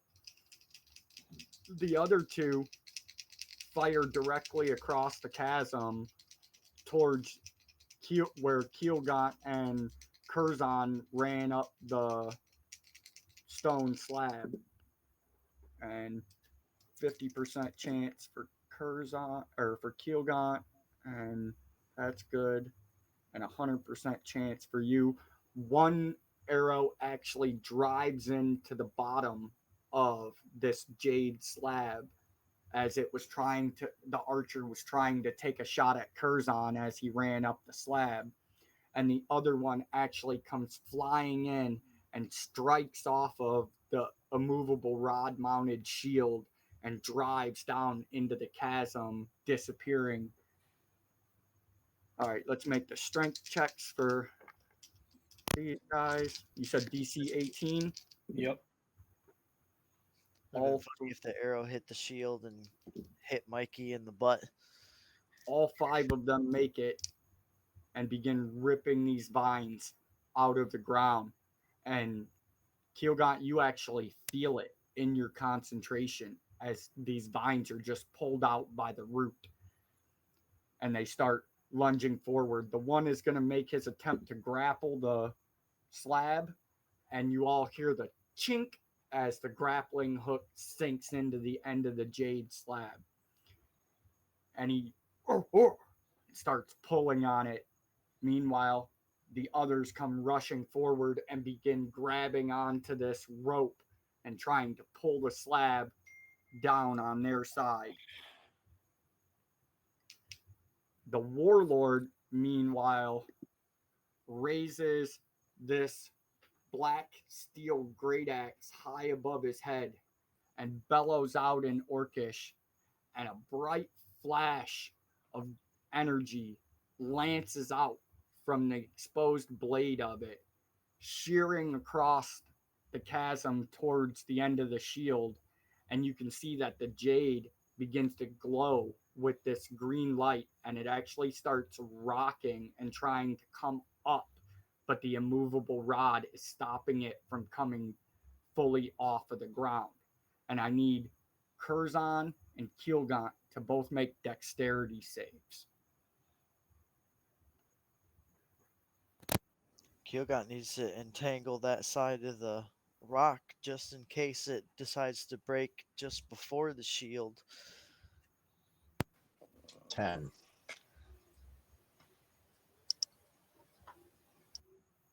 I think Curzon needs some new dice. 16. Yeah, Brand new dice. I've rolled that's the problem. a 6 or a 9 every time. So Curzon, it starts bouncing, and you actually lose your grip with your shield. It bounces as the slab bounces, and you begin sliding back down the hill, the incline, and actually slowly veering off to one side. Can I use a reaction to catch him? Like throw out my arm? Yeah, he's not to the point to where he would slide off completely yet, okay. but you could reach forward with a hand and like grab onto the back of his cloak or his armor or something to make sure he doesn't go too far. Yeah. And you make your save and you reach out and grab a fistful of his cloak just to be on the safe side. And you all hear the creaking of this as it tries to rock past where it's locked in with this shield and this immovable rod. And briefly through your mind, Keelgaunt, flashes the hardness of jade and how, like, compared to certain other stones, it's very susceptible to fracture. You know, most gemstones are in exclusion of a few varieties, but jade is known to be one of the more delicate ones. Yeah. And immediately it flashes through your head, shit, this thing doesn't have that much of a break hardness. And at that same moment, through where you feel the wind coming from the west, Phil, you're actually the first one to see it because you're running that direction. Somewhere further down this cavern is a hole or something in the ceiling or high up on the wall, because through it comes floating what appears to be a small green light at this distance, but it rapidly closes the distance. And as it closes the distance, once it finally gets within range of you, you see it. And it's almost breathtaking to see it, because your mind doesn't get the fear of it at first. It just gets the pure power that radiates from it. And this skinless, hairless, grinning skull cloaked in green flame cackles in maniacal laughter as it streaks through the air high up in this chasm and swoops down towards the jade platform, which flashes in this verdant green light as it flies overhead and begins to groan, and the skull floats across over top of the orc warband and flies directly into this tower that's carved into the side of the cavern. And the orcs let out this loud whooping cheer, and all of them are, and the warlord calmly looks across the crack in the ground and says in common, "The master has returned." And they all That's kill great. at the same time. Man, And game the over, jade, man. It's game over. What are we gonna do? and the jade cracks as all 6 of these orcs yank down on this rope at the same time. And the shield digs a divot in and it snaps. And both of you need to make dexterity saving throws.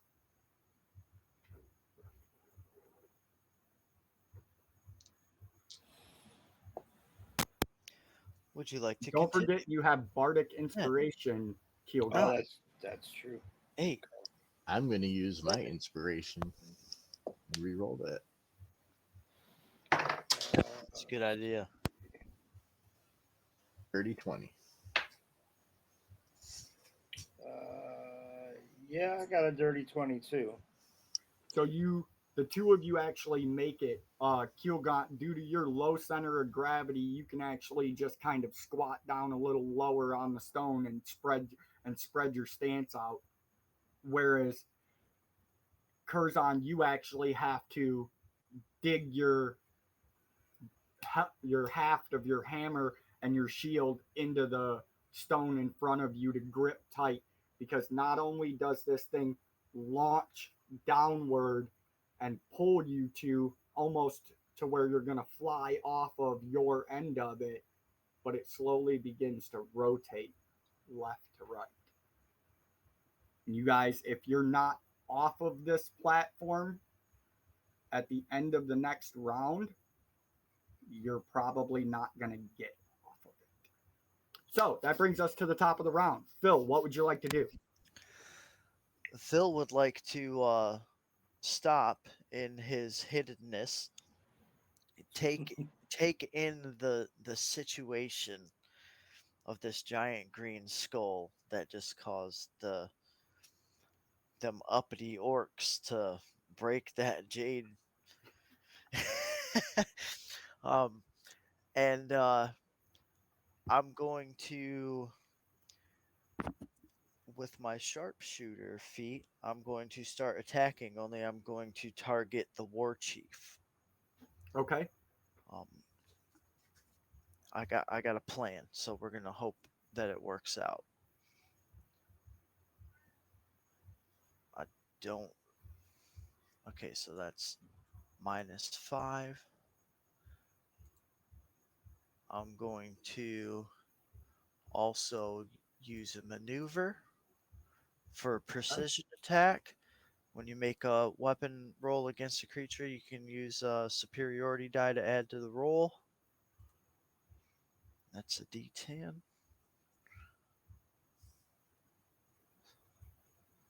So that's going to be a 16. A 16, he actually brings his axe down and the arrow strikes in off the blade, careening off to the side just past him. Oh wait, I'll let that slip for now, but do I get advantage because I'm hidden? Let's Sneak see attack. if he knows where you are. I don't technically have a sneak attack, but if I'm hidden and flanking him, I would get advantage. What's your hide? My check, Yeah, or do you want me to make a roll? yeah, make a roll for it. Okay. It's 20 8. Okay, he actually knows where you are. Okay, whatever. That's fine. All right, so that attack missed. So the next one, we're going to do the same thing. We're going to use the sharpshooter. I'm going to roll that. I'm going to use precision maneuvers again for a 18. That will hit. Okay. And you haven't even registered that the first one didn't connect when the second one has left the string. And you're actually processing through it. Your muscle memory's just firing as you're so used to this. The second one's gone, and you're like, wait, did that first one not hit? And you go to pull the third one back too. Go ahead and roll your damage. Okay, so that's going to be 10. 10 plus 5 is 15. 10 plus. Where's my fucking character sheet? I'm trying to do it off memory and it's not working because I don't remember. So 16, 21, 31 damage. 31 damage.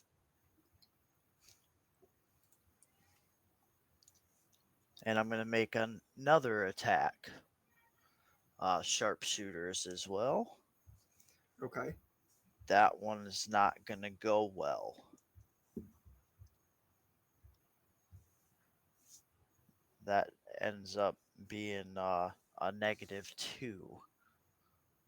Would you roll a natural one? No, I rolled a 3, but my sharpshooter gives me a -5 to my attack roll. Oh, wait a second. I rolled a 3 plus 11 is 14. So either way, I rolled it. My attack roll is a 9. Okay. You do still have inspiration if you choose to use it. Yeah, let me do that. You I haven't forgot. used yours yet. Only Curzon's used his. Okay, let me do that because I forgot. Also with the sharpshooting again, 13, 24 minus 5 is 19. A 19 will hit. And we'll go. That's so fucking awesome. Another 10 on the D10. So 16 plus 2 is 18 plus 10 is 28. 28. And I will attempt to hide again. All right. Go ahead and make your hide. 28. All right. I keep rolling 19s on these hide checks. All right. And the two that strike true, he actually brings the axe down, and the first one glances off of one of the big black steel blades and goes to the side. And the two other ones actually drive in on both sides of the spike at the head of his axe and punch into his chest on both sides through his black metal breastplate. And you actually see the white divine energy sizzle as it cracks into him, and he and you can see that at this range you can make out his facial features, and you can see that the hardness in his face has kind of dropped a little, and he looks as if half of his growl is in frustration and half of it is in pain. Okie dokie. And then you know, I move as far as I can, Do you keep continuing going up. west? Yeah, Okay. because All right. I can hit these guys from pretty much any range in this room without disadvantage. Well, right now we'll say you're probably about 150 feet or so because you've ran about 60 feet down the crack. And at the point where you're at, it's probably about 30 feet wide and they're probably about 60 feet back. So you're shooting on a diagonal across at them. You're probably right around 130, 140 feet from them. Right.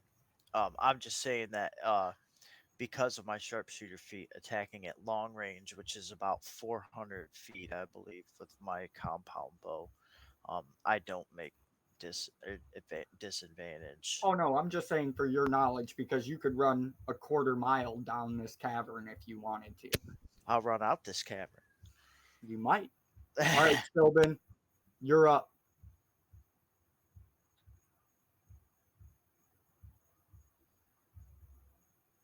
Can I get I'm assuming I can get where this war chief is within 60 feet.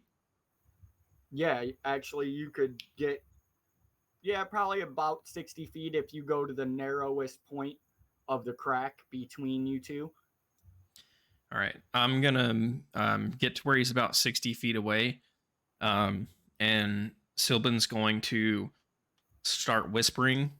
It almost looks as if he's singing or reciting some kind of poem or verse or something, but no, like there's no sound coming out.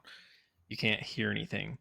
But this orc war chief hears this very haunting whispering melody in his head, and he needs to make a wisdom saving throw. All right. DC 15.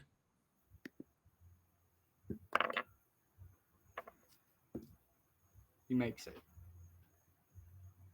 All right. He is going to take half damage. Let me see. Failed takes 36 times. On a successful take, so it takes half damage, but doesn't have any of the other effect. Okay. So let me roll this.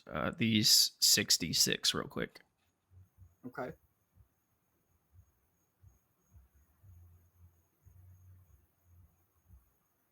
It's a lot of force.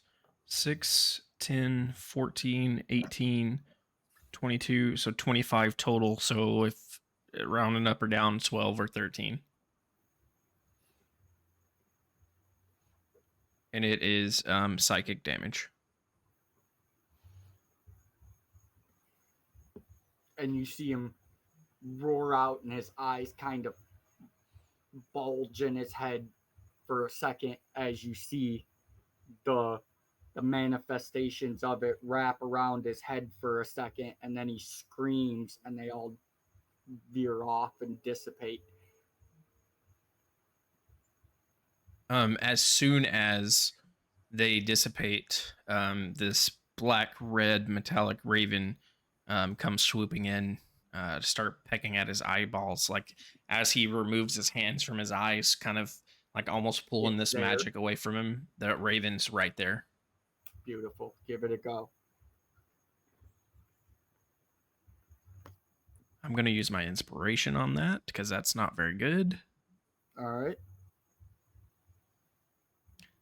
That's worse. That's a 10 to hit. And it swoops in, and as it's swooping in, it actually does make contact with him, but his hands aren't fully away from his face yet, and you see a spark as this thing's beak just careens in and strikes off of the black metal gauntlet that covers the back of his left forearm. All right, and like as soon as it hits and that spark comes off, the raven's gone again, back 30 feet away, floating above the chasm. Okay. And that's going to be my turn. All right. That brings us to Keelgon. Okay. So Sylvan is facing the warlord dude, and that's off to the right of me. Off No, to the east. Silban is to your left, to the east. You're up in the air now on your near side of where this platform broke. Oh, we're So standing at the Yeah. precipice of it. Okay. Yeah, because they're pulling it down. So you're constantly going up in elevation. You're probably about 20 feet off the cavern floor now. And Silban is off to your left here, going back across the cavern, across the crack with the warlord, who you couldn't see until it started to tilt down. And now you can see there are 7 orcs, including the warlord, right there at the base of the platform, pulling this thing down. And behind them, about 30 feet or so, there's 6 hobgoblins in various positions of drawing back these longbows again. For sure. So what's the distance between me and the closest? 80 feet. Okay. They're right at the base of the other one, but you're on like a 25-degree angle where you're like 25 feet higher than where they are. Okay. So that's not gonna work. Had a whole plan until that happened. Let's see here.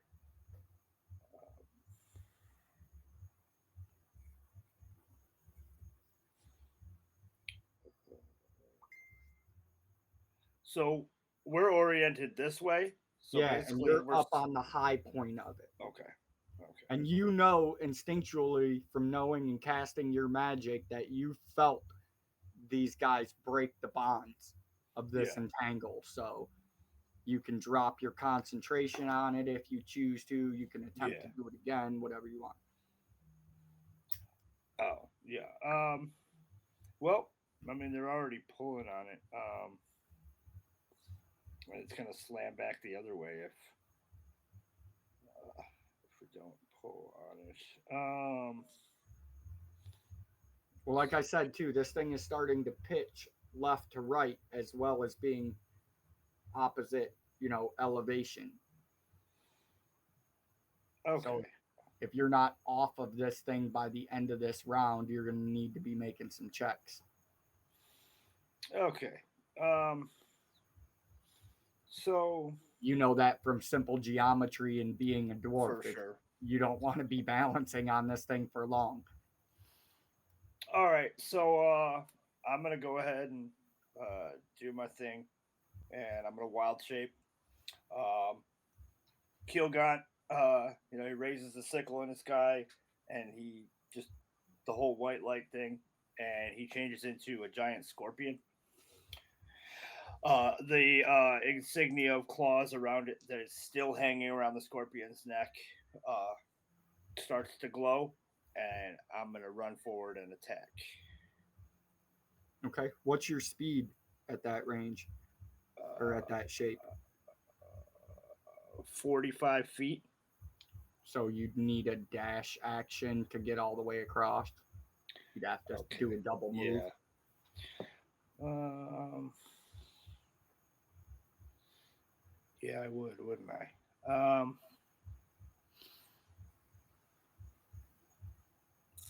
Yeah, might as well do that because that's the only way I'm going to get off this thing before it breaks. All right. So yeah, I'm going to dash Jump forward. backwards. So you've got the option. You can either just scuttle down this thing, the 90 feet double move, which would put you right into the midst of them at the bottom, or you could run down this thing, a percentage of it, and jump off. Since you're coming from a higher elevation to a lower elevation, Yeah. You could scuttle on this thing to a certain point and then jump off onto the floor of the cavern on the other side. I don't know how you want to actually approach them. Because if you run in a straight line down this thing, you're going to find run right into the back end of it stuck on the jade platform right in front of these guys. And if your whole point is to try to get off it, I don't want you to do something not realizing you can't get off it. For sure. All right. So I'm going to, I'm going to do that. I'm going to run about half the distance or half, 3/4 of distance, whatever, and jump off to the side. Okay. So that'll put you within about 10 feet of either side. Do you want to go to the left or the right of the platform? Let's move to the right. Okay.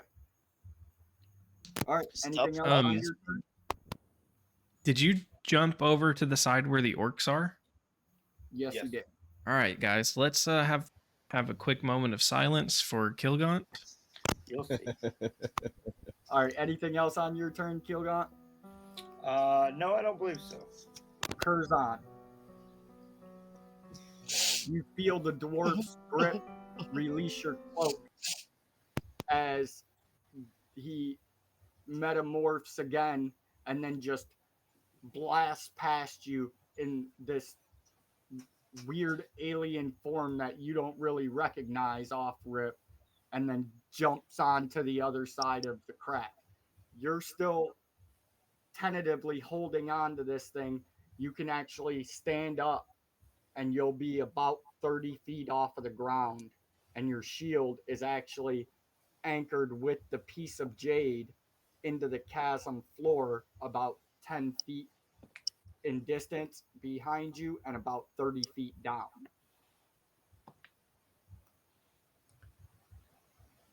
I think I'm gonna jump down to my shield Okay. and grab onto my shield, and Do you have a means of negating the 30-foot drop, or are you just going to tough it out? I think I'm just gonna have to tough it out.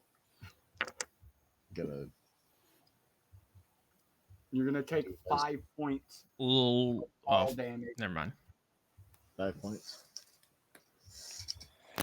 You'll have to toss me. Don't But tell you the still elf. have an action and a bonus action. Is anybody injured that I know of, or that can see? On our No, side? I don't think anybody's been hit. Somebody's about to. I'm gonna stand behind my shield and try to figure Pray. something out. Yeah, pretty much. I'm gonna start a prayer. We'll spray and pray over here. Here you go, Phil. I don't really have a lot at a distance,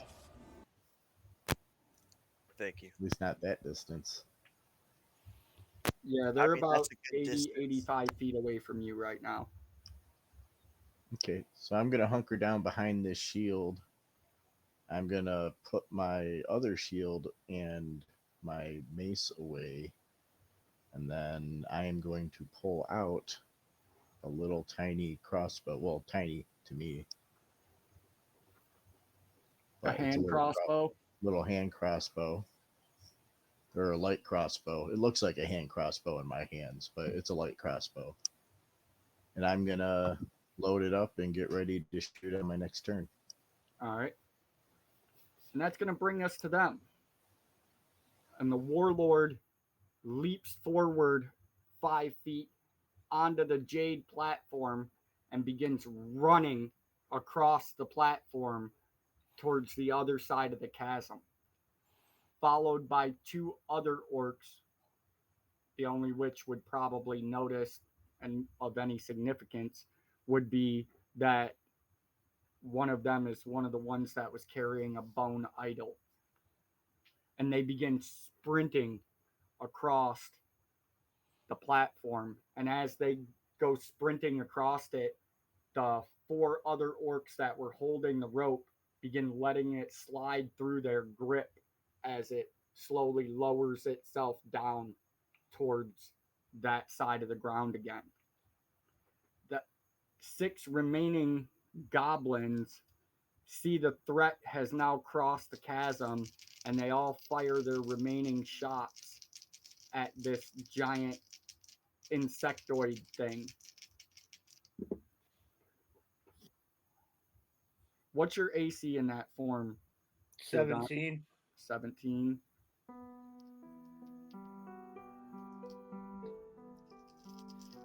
What is this? The Incredible Hulk? It's the Mediocre dead scorpion. We'll see. You get hit with 2 of them. In the arms of angels, scorpions. Hi, I'm Sarah McLaughlin, and I need you to help needy scorpions everywhere. From breaking their thoraxes. You take 19 points of piercing damage as 3 of these arrows find places in between the plates of your exoskeleton to punch through. The rest of them go cascading off of the armored exoskeleton you now wear. And the 4 orcs that are holding the bridge begin grunting in Orcish, and 2 of them pull the rope around themselves and sit down, and the other 2 let go and start running towards you. That's going to bring us back to the top of the initiative order, which brings us to Phil. But before that action happens, the secondary round ends from when the skull floated in, and this lever is starting to canter left to right, and all 3 of these orcs from about 30 feet from your side of the cavern and about 20 feet up in the air launch themselves off towards your side as this whole jade platform pitches off of the top of this stalactite and falls down into the crack. And all 3 of them make their landings on that side of the chasm. And now it's your turn, Phil. So they just landed to my side of the crack? Correct. Directly around Mikey. Okay, but the war chief is still down. No, he is on your side of the chasm right now, along with 2 other orcs. Okay, well, I open fire. All right. You're going to be shooting into combat with Curzon. All right, I think I think I have more options. All right. I'll go ahead and re-award your inspiration point for Nice. reviving a dead phrase. Thank you. That's awesome. For anybody not privy to the story, we played D&D with a kid one time, and he said that literally every time I said something to him that was going to happen. Wait, I have more options. I'd say things in the game true. that didn't even pertain to his character, and he'd be like, wait, I have more options. It was hilarious. All right, Phil, what do you got? Okay, so my first order of business will be to use my maneuver Commander's Strike.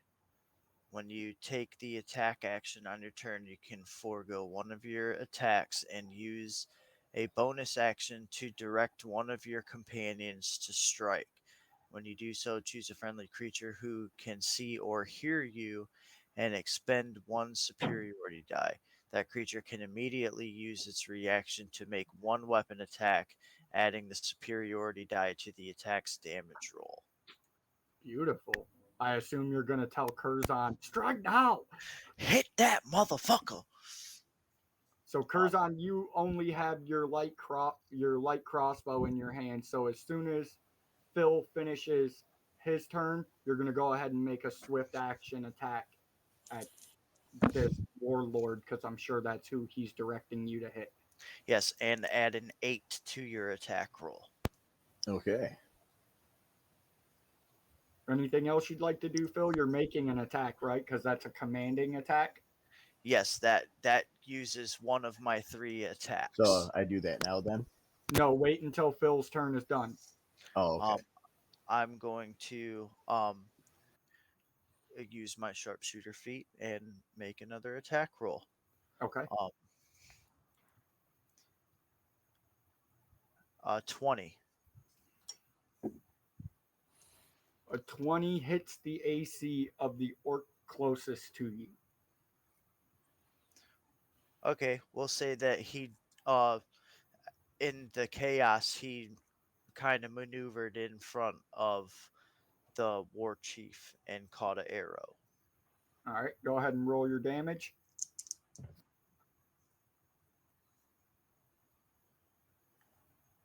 $32.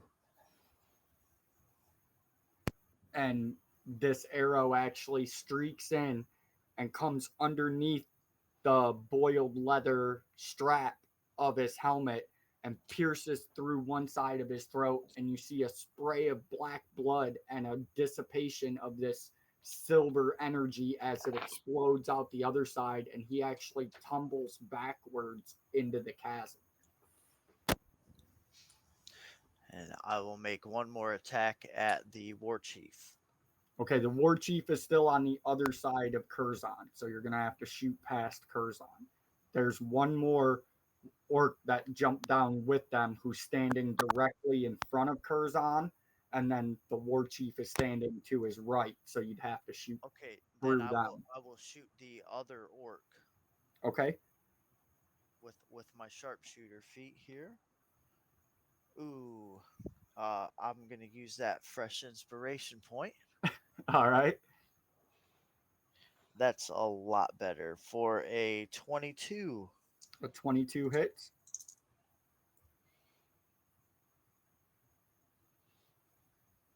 28 damage. And you see the arrow come in, and this orc is actually flourishing this bone idol right in front of Curzon. And as he brings it up like this in a sweeping gesture, the arrow actually punches through in the armpit of his robe, and you see it disappear inside. And he goes, roll, and has to fumble to catch his bone idol. And then he turns and looks down the chasm in the direction the arrow came from. And I will make a hide check. All right, go ahead and make your hide. Um, yeah, that's gonna be a 13. A 13, you said? Yep. And you see the same green glow that covered the skull and the bridge and the lights that are in this tower flashes on this bone idol, and his eyes widen and he looks directly at you. Okay. Anything else on your turn? Did that one die? No. No? Fuck. No, Mikey just needs to make an attack roll. All right, so you need to make an attack roll against the orc warlord, and you need to add +8 to your roll.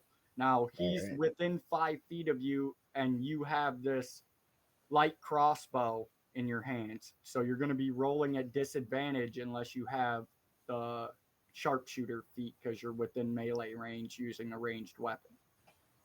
Yeah, I do not. All right, so go ahead and roll 2 dice, take the lower number, and add 8 to it.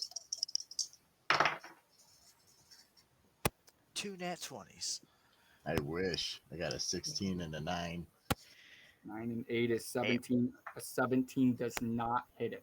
I get a +1 to my attack as well. Bardic would- inspiration. Would that make it any better? Or what's the +1 for? My attack. My attack plus. Oh, your attack bonus is a +1? Yeah. That doesn't seem right. As a cleric, a level 11 cleric, you only got a +1 attack? When I'm shooting with a ranged. crossbow. He probably Ah. has a 1 dex. Gotcha. An 18 actually does hit him. Nice. right. So go ahead and roll your damage for that. Hell yes. Commander's strike for the win, brother. 3. 3? 3. Oh, that's brutal. That's brutal. It's a light crossbow. I Hey, I'm gonna have to teach you how to shoot. wasn't the bolt, expecting them to be right here.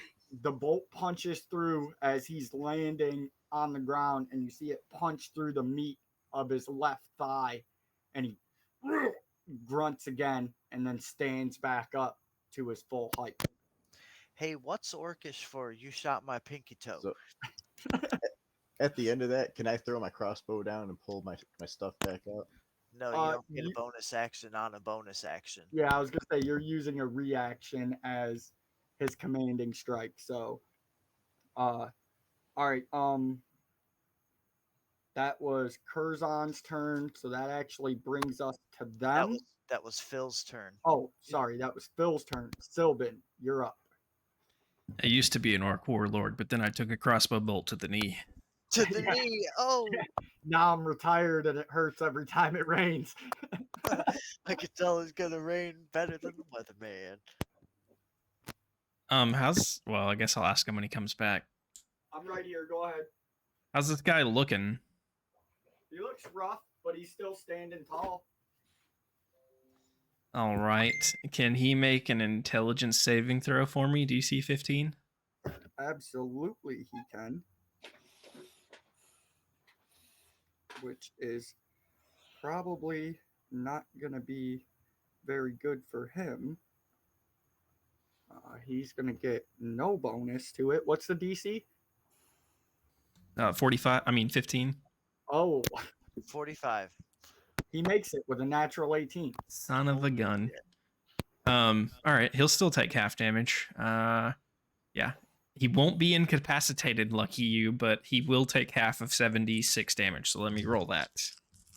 Actually, why don't you go ahead and not roll that? No, and he why won't. don't you tell the party how you kill him? Considering he only has 6 hit points left. If Damn Mikey it! would've I done some knew it! I damage. knew I shouldn't have used such a beefy spell. What's all these people stealing my kills for? All right. I put all this work in and they're just like, oh, mine. They come up at the last second. Poke. Bastards. So that arrow to the knee. So as this orc gets hit with, all these orcs are dropping around, and I see Phil aiming arrows at the warlord, and just these other orcs just keep coming up and stepping in front of it and dropping. And I see Curzon kind of grabbing that shield and reeling back a little bit with the crossbow and just launching a bolt, and it's sticking in the leg, and he just kind of rips it out and tosses it to the side.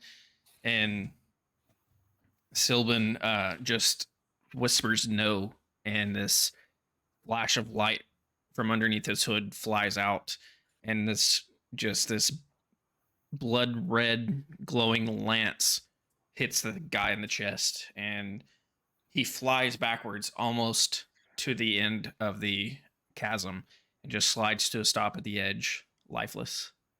And then this lance just dissipates. Beautiful. You still have your bird as well. Yep. The bird is going to go attack one of the archers that are shooting at Kilgaunt. Are they within 40 feet of the chasm or no? I don't think the archers are they? No, they're probably like from the far edge of the chasm. They're probably like 40 feet back. So from where your guy was hovering in the air above the chasm, he's probably like 70 or 80 feet from them. All right. Can I get to one of the guys holding the rope then with the 40 feet of movement? Yeah, absolutely. Okay. I'll do that then and attack one of them with the raven. Okay. Have the raven attack the rope. That way it's guaranteed. Well, the platform thing has fell. already started to fall.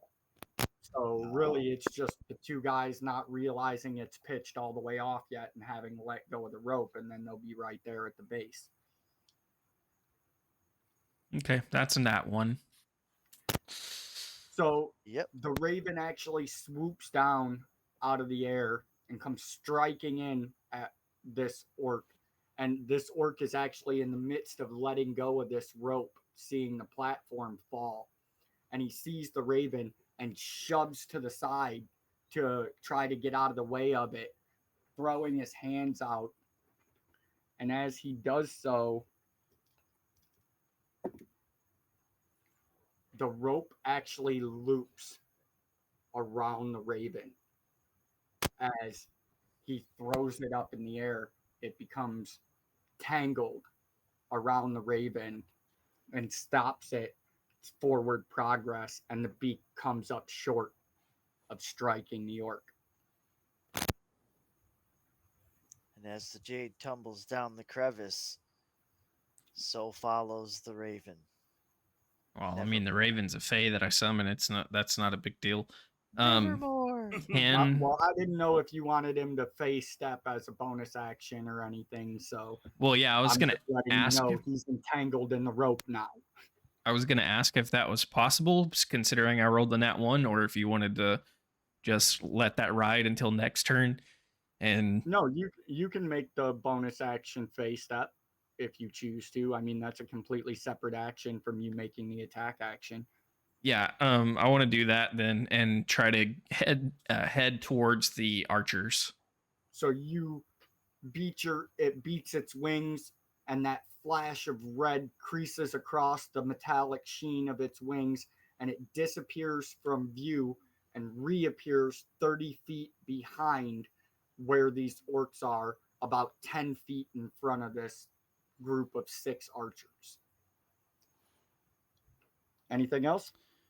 I didn't use Silban's movement. What else is Okay. on this side of the chasm with us? There is an orc standing in front of Curzon that just took a shot into the torso from Phil's bow that is waving this bone idol in front of Curzon. Okay. I don't think I can jump the chasm. Let me check one more. You can find spots in this crack where the distance is only about 30 feet, but that's about the narrowest it gets. Yeah, what is the rule for jumping? I can never remember. Is it based on? I think it's you can jump a certain amount of your speed, like half your speed, and then after that it requires a strength or a dex or an acrobatics, depending on if you're going from elevation to elevation, but this is even elevation.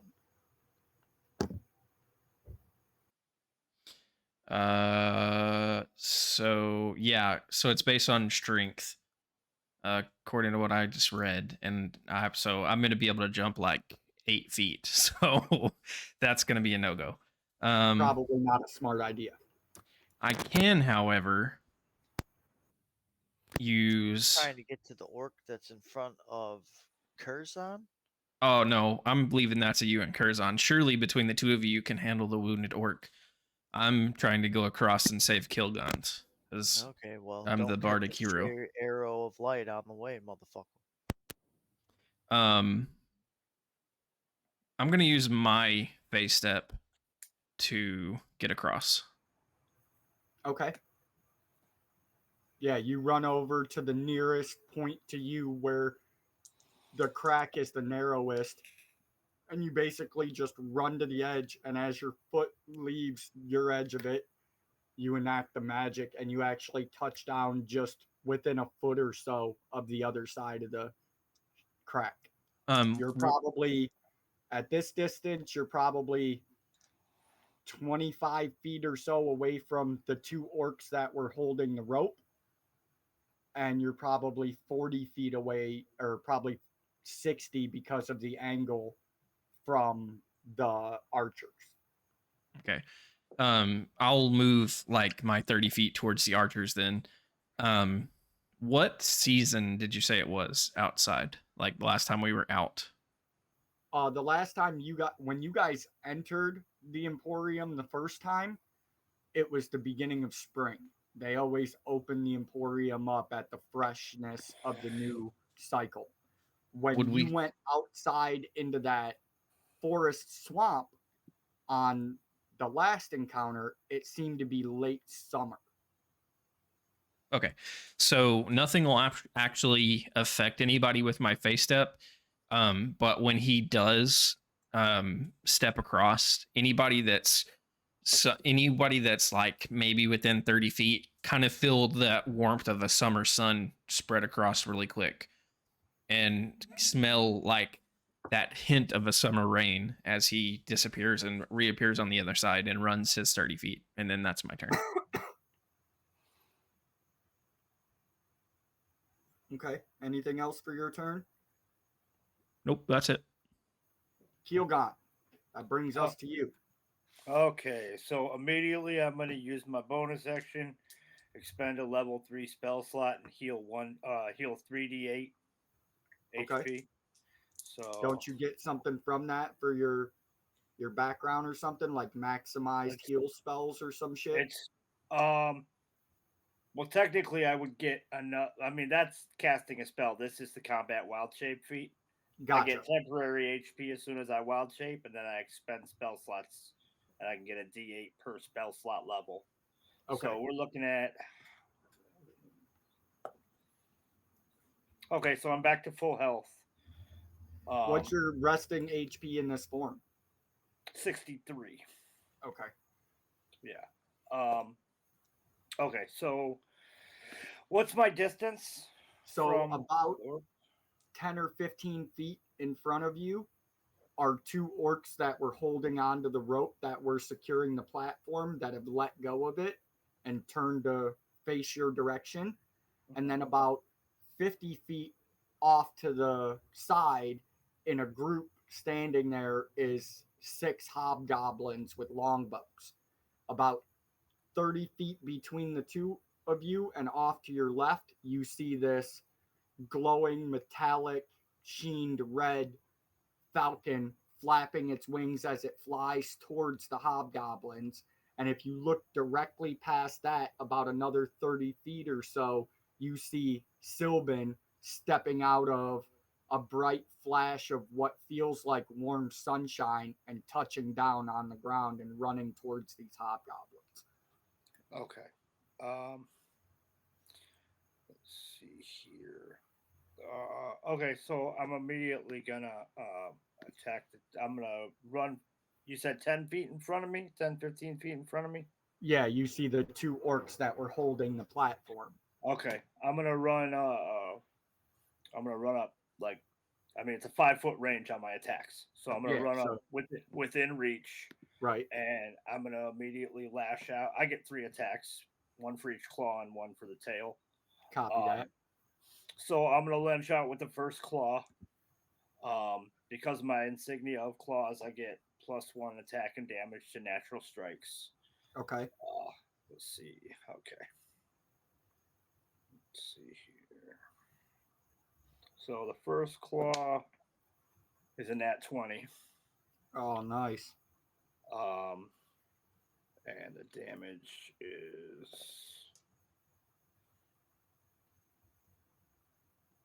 that's double damage on a crit, right? Correct. Roll, Okay. roll, add all your modifiers, double it. Okay.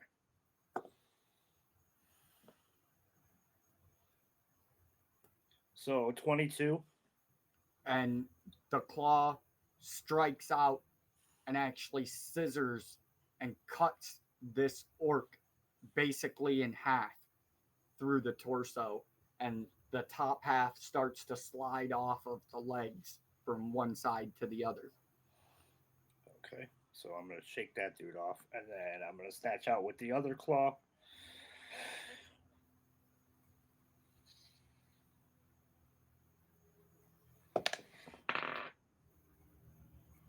$24. A 24. Let's see. A 24 will hit. Okay.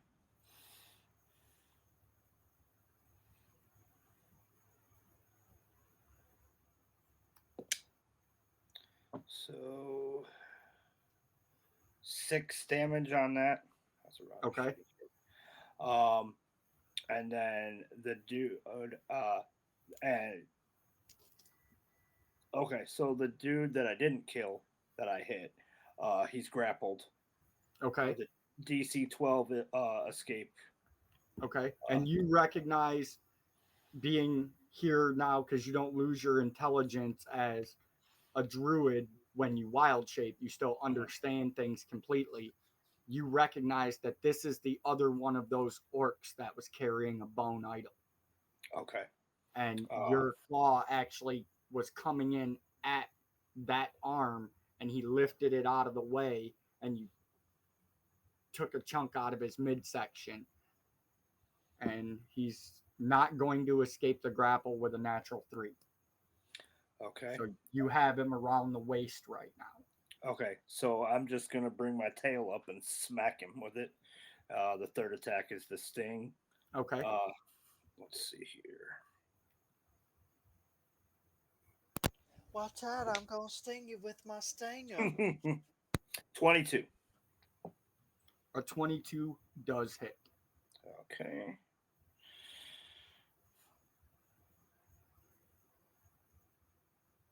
Oh, this thing is a D10. 10 damage, 10 piercing damage. And you have to make a DC 12 Constitution saving throw. He makes it. Okay, so okay, 4d10 poison damage, because that's half damage. Okay. 4d10. 4d10 is half. He takes 8d10 normally. Holy fuck! I'm No, gonna. no. It's Oh. 4d10 damage, so you take 2d10. Gotcha. I was about to say, holy shit, man! I'm gonna use. Unless you want me to Scorpion roll the poison for 4d10 and everything. cut it in half, that's on you. I think that's what you're supposed to do. Yeah, you roll the full amount and then just take half of it. Okay, all right, just make sure. But I thought 4d10 was half of the damage. I was like, holy shit! Giant scorpion poison is 8d10 damage. Yes, sir. It's on the sheet. It's there. It is. I'd use that shit on every character I ever played. Me too. I'd buy some at the Overlook next time we stop. So 16 damage, 16 poison 16 damage. Maybe I'd even try to milk Rob real quick. Let me get some of that scorpion venom. I have a bunch of poisons and shit in my pack, man. Once I So change back. you've got a hold of him with your left pincer, and your fucking stinger comes down and strikes, and you see the stinger plunge into the meaty green neck next to the side of this nicely crafted black robe, like hand spun robe that it's wearing. And you see, as your stinger comes out, you see the poison dripping, you see a spray of blood, and this thing grips the idol and just roars at you. Well, I can't exactly roar in return. I'm a scorpion. He clicks loudly and frustratedly. Click, click, click. Crab people, crab people. Anything else you want to do on your turn? Starts yelling in his handling. There's not a whole lot more I can do. You used an attack action. You used a movement action. If you have Use the bonus action to heal up. Okay, then yeah, you're good. Okay. Curzon, that brings us to you. These orcs land in front of you, jumping off the platform. You see one of them get knocked backwards by a spray of an arrow from Phil's bow. You see the other one scream out in pain as this crimson lance of energy strikes it in the chest and drives it to the ground. And the third one is waving this bone idol 5 feet in front of you, roaring in Orcish. What do you want to do? So is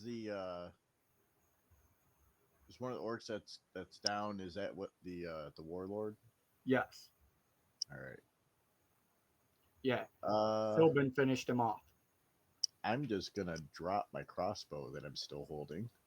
Okay. Yeah, I rolled like 30 damage to kill that guy that had 6 HP left. Overkill. You're welcome. Pull out my shield and mace. So you can drop the crossbow as a free action.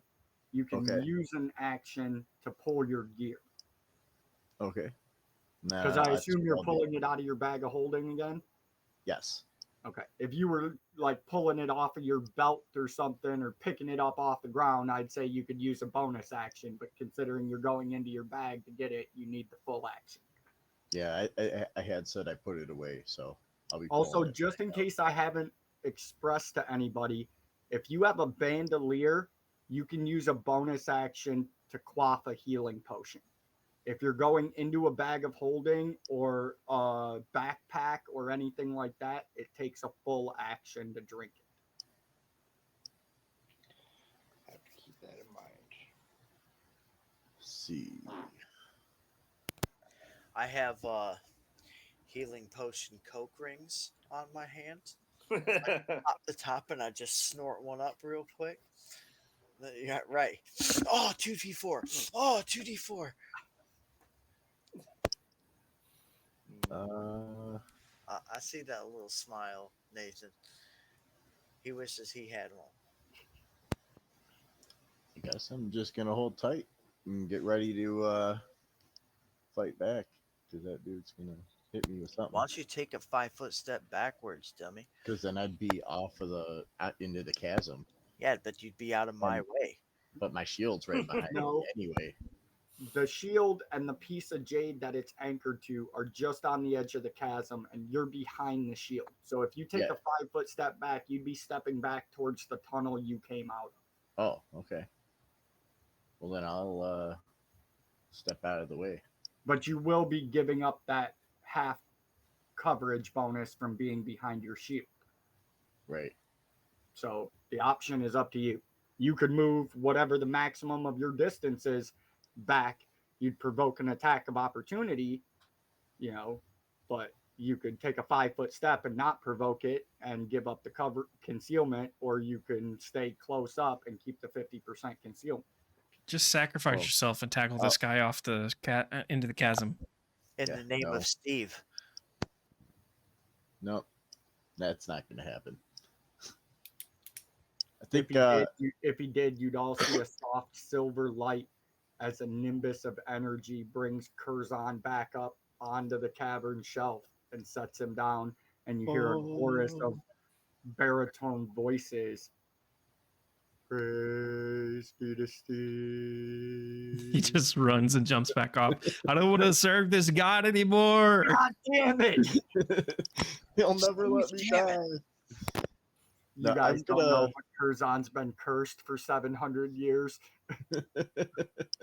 He's been trying to die. This is his third trip through the Emporium. He keeps wishing for death as his favor when he wins. You'll just have to try again. No, So yeah, you could move, you could stay there, whatever you want to do. I'm gonna get out of the way so that Devin can take his shot. All right. So you take a 5-foot step back. Anything else you want to do on your turn? You pull your shield and hammer out of the bag, and you're re-equipped and ready for battle. Yep, I'm ready to go. All right. That brings us to the orcs. He's just gonna freaking take a 5-foot step forward. He actually can't. He's got to go around his shield. So it's going to cost him some movement if he wants to get him. But I was just like, come on. He's not actually 100% a melee character as per the bone idol. So he's going to swing this idol down as he gets hit in the side with this arrow from Phil. He's going to swing this idol down on top of your shield that's planted into the ground. And the bone of, you want to give me a knowledge check or a perception check to see what kind of bone this is as he slams it down onto your shield? Yeah. It's a 3. You don't recognize what creature it comes from, but it's the skull of whatever it was. And it's a pretty decent size. Obviously not a dragonborn skull, but a pretty decent sized skull. And as he brings it down on the top of your shield, it actually splits in a perfect line straight down the nose line of this skull. And the two halves of it fall to either side, and a flash of green light washes out from it. And you see your shield that was planted in the ground fall over. Oh, shit. And you can see that same glowing green energy is cloaking his hands as he steps forward towards you and attempts to grab you.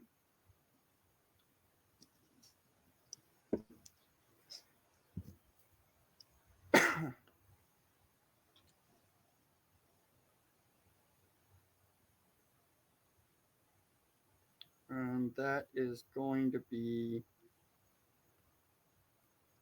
22 to hit. That'll hit. And he discharges this negative energy that's charged into his hands as he grasps around both of your wide shoulders in, I think you're wearing like ring mail or chain mail. I'd have to look. Let me double check here. But he reaches up and grabs the apauldrits that are strapped onto your shoulders and discharges this negative energy into you. 11, and he's going to use his Crumish's Fury. And you're going to take 16 points of necrotic damage as this baleful energy just discharges from his hands and into your torso. And he just... Damn. And that was his turn. And now we're going to go to the other side of the field. And we're going to go with the one that is grappled by Keelgaunt right now. And in eerie synchronization as this one, the same thing happens. He reaches up and slams this bone down. If you want to make a knowledge check to see what kind of creature it was, you can. And it splits and the head falls open. What knowledge check am I making? Nature? Yeah.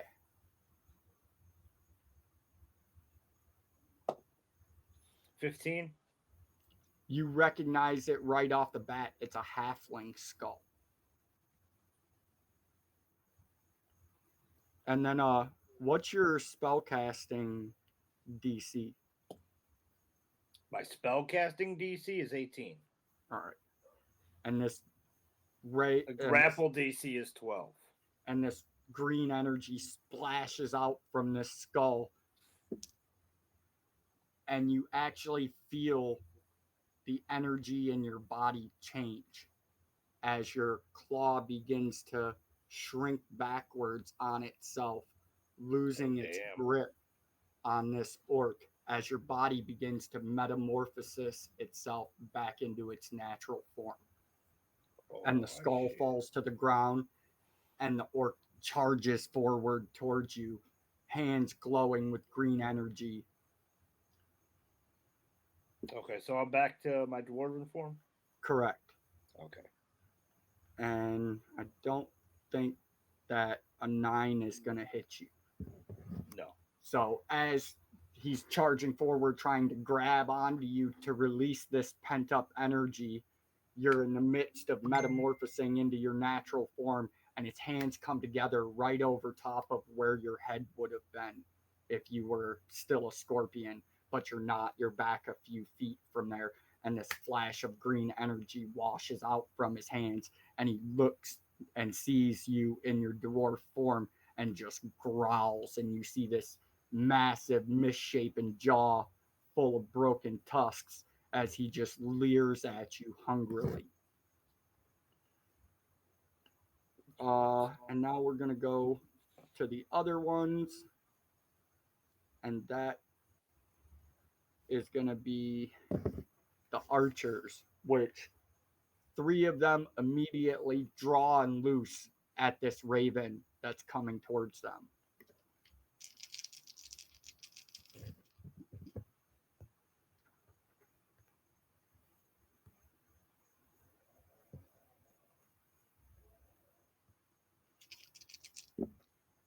What's the AC on that thing? 15. 2 of them are going to hit.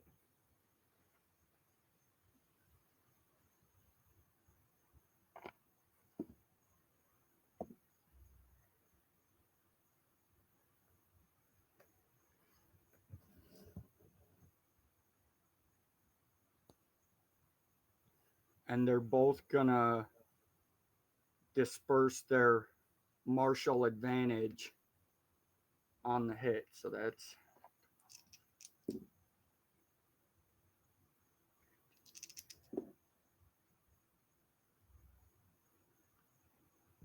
24 piercing damage as 2 of these long black feathered shafts protrude from this raven now.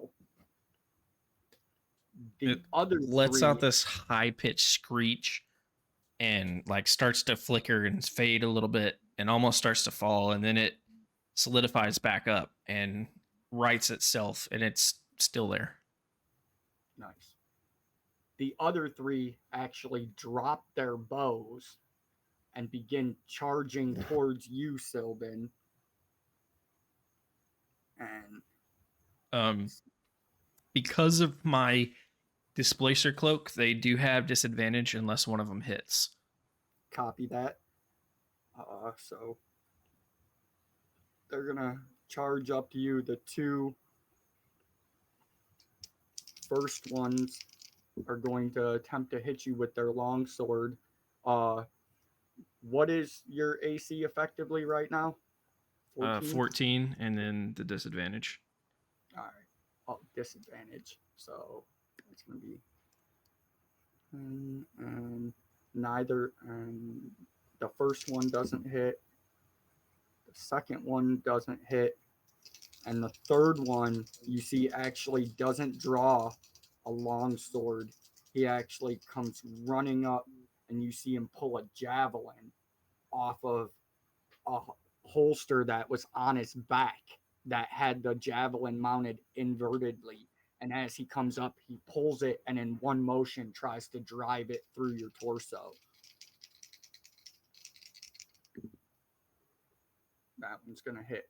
So 24 to hit. And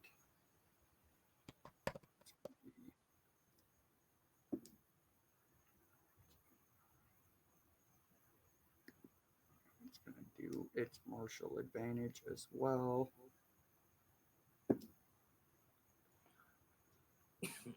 You're going to take 14 points of piercing damage as he lunges with this javelin and just happens to catch the side of you, slicing through your ribs. Got it. That's the three of them. The other three shot at him. The one went against Keelgaunt. The one went against Curzon. That brings us to Phil. Old Philly boy. So there's how many archers left? 6. 6? 3 of them have dropped their bows and engaged with Sylvan, and 3 of them are still trying to take shots at Sylvan's magical raven.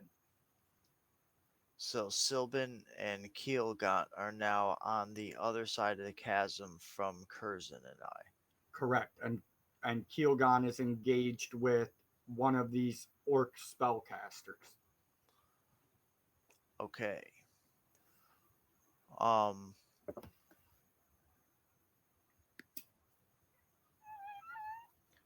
So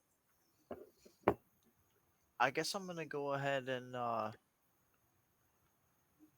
try to do that commander's strike again. Okay. For Sylvan, since I know he uses his rapier and he could probably get a real good hit. So I'll do that. You can shoot at either one of the orcs that are engaged with Sylvan that are wielding a longsword because they're both on your side of him. The one with the javelin is on the opposing side of him. You could shoot at any of the 3 archers without being engaged with anybody because the raven is separated from them. But if you shoot at the one that Keelgaunt is engaged with, obviously you're shooting into combat. Which one, or the one that Keelgaunt is fighting with? That's the shaman. The spellcaster, yep, the shaman. Yeah. The shaman. Yeah. So, like I was saying, I'm gonna use the commander strike for Sylvan so he can add 1d6 to a reaction melee attack against the javelin guy. Okay. So he'll add a 5 to his attack roll. And you can do that again, like after the rest of my attacks. The other two, I'm gonna take a shot at one of the guys with the long sword. Alrighty.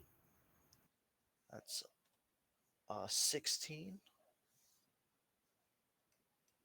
16 hits. Outstanding.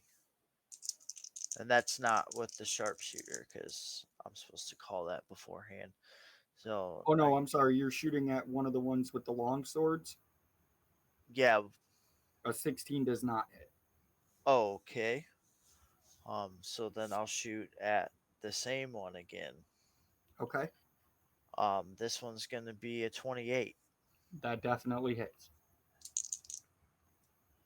And this one's gonna be 16, 22 damage. And you just pulverize him. You actually pierce the arm that has the long sword, and you actually pin the arm to his side, and it pierces through his arm and into his torso as he falls over backwards and strikes the floor. All right. I'm still gonna hold off on my action surge. So Sylvan can go ahead and make a attack roll against his javelin buddy All right. with a +5.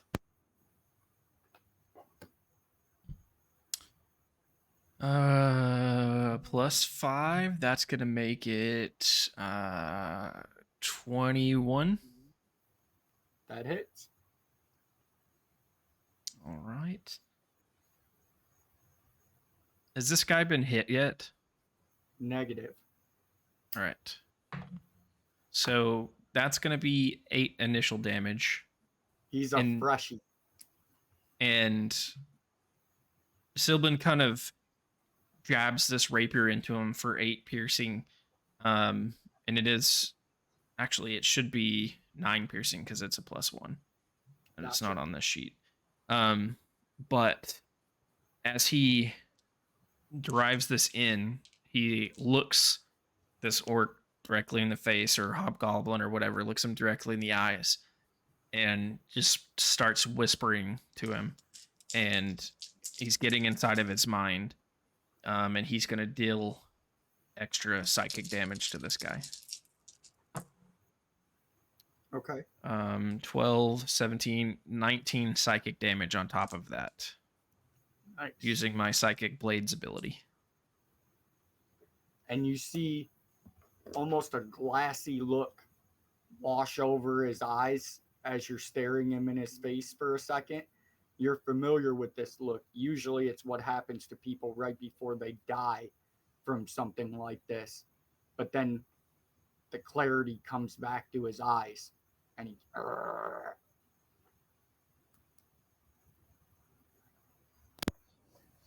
all right, and that ends my turn. All right, that brings us to Sylvan.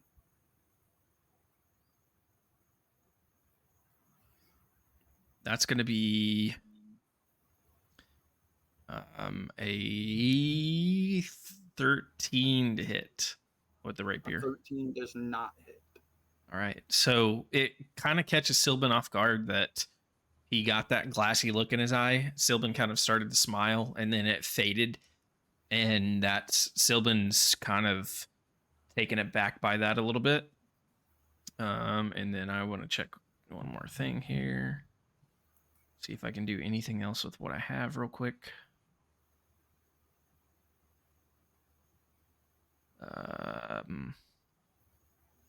Nope, not yet. So he'll just stand his ground. That he starts to shimmer a little bit as he pulls his rapier back out of this orc, and appears to be standing like an inch over from where he was. All right. Want to do something with your bird? Oh yes, it is still alive. That guy with the bone statue or whatever broke his, right? Yes, he broke it on Keelgaunt's pincer and then charged forward at him, but missed his attack. So he's still trying to get onto Keelgaunt to grapple him. Gotcha. I will just try to take out this guy in front of me with the bird then.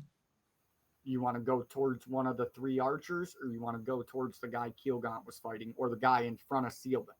I'll go after the one in front of Silban. Okay. Just to try to drop him. You have 2 left in front of you, one that's wielding a longsword and one that's wielding this javelin. I'm going for the javelin guy, trying to get him down. Okay. That's an 18 to hit. It does not. Damn. All right. Cool. So this bird swoops in, tries to do this peck, and just like flies past as the guy kind of dodges to the side as this clarity comes over his eyes. And then he'll transport 30 feet away again, trying to stay out of the distance. Anything else? Nope, that's my turn. All right, and that brings us to Keelgaunt. Okay. So this other than shaman is lunging towards you. Off to your right and about 30 feet away are 3 archers that were shooting at this bird that just flew off. And then you can see straight out in front of you about 40 feet is Silban engaged with a couple more hobgoblins. And from what you knew of across the chasm was Curzon and Phil engaged with some other ones, but you don't hear much coming from that side anymore. Are these orcs wearing armor or? Yes. Okay. The shaman in front of you is not. Okay. But the hobgoblins all are. Okay. And you said the hobgoblins are how far from me? 3 of them are archers that are about 30 feet away from you, and then the 2 other ones are in melee with Silban, and he's about 50 feet or so away from you. Okay. So would a 30-foot cone encompass me and or the guy in front of me and the archers? If you took a 5-foot step to your left, yes. Yeah, let's do that. Okay. And I'm going to, now that I'm back in form, whatever, I'm going to draw a white feather out of my robe, crush it in my hands, and cast fear on them. Okay. What do they need to make? Wisdom saving throw. All right. Let me do the shaman first.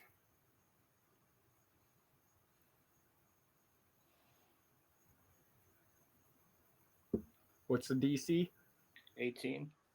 The shaman makes it. The 3 others, they get no bonus. None of them make it.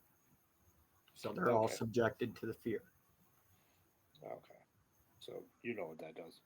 It's a basic spell. Yeah, they can't willingly attack you or come towards you. They have to run away from me. Right. They have to make whatever movement they can in a direction away from you. Yeah. Yeah, it says drop whatever it's holding, become frightened, take the dash action and move away from you by the safest available route on each of its turns unless there is nowhere to move. Correct. So all 3 of them drop their longbows and begin to turn back towards the tower that they came out of. Okay. But the shaman just growls at you as the wave of it washes over, and you see that green, baleful energy light up its eyes. Right. There's not a whole lot else I can do at this point. So I'm just gonna. There's not a whole lot else I can do. I'm just gonna take a defensive stance in front of this shaman. Well, this thing's still at least 5 feet away from you, trying to close the gap on you, so you could move without provoking an attack of opportunity. You only spent 5 feet of your movement. Okay, I wasn't sure if I could move, attack, move. Yeah, absolutely you can. They did away with that whole spring attack mobility shit from 3-5. You can break up your movement in with your actions however you want. Okay.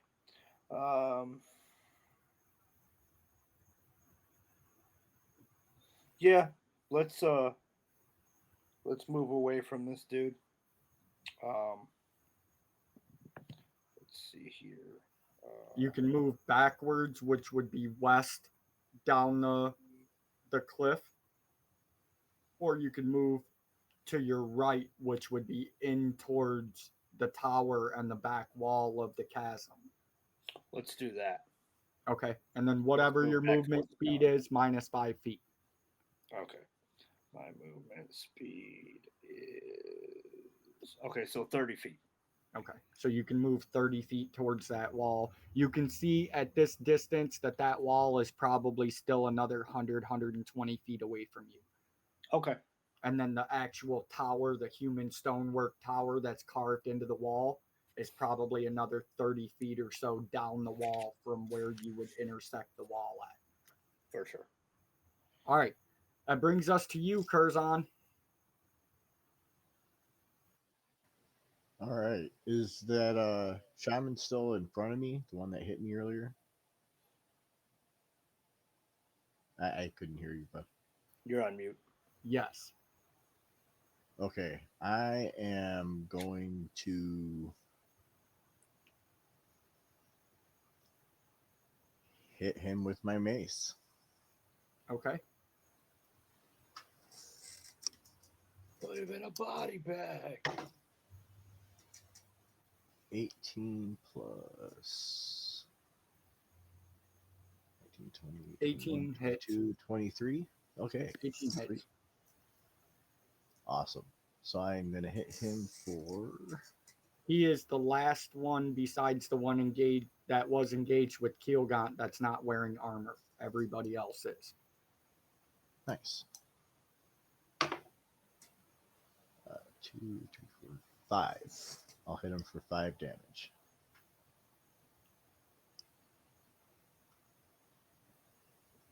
Okay. And I And he believe there's also. roars out at you as you're. Are you using a hammer or a mace? It's a mace. As the head of your mace crunches in on his neck and shoulder, and you hear one of the bones crack, he just roars. Then I'll step back and take a defensive posture. All right. And that'll do it for my turn. And that brings us to the orcs. And we'll start with the one right in front of you. And it bellows out this single sound in a language that you don't understand. And I need you to make a wisdom saving throw.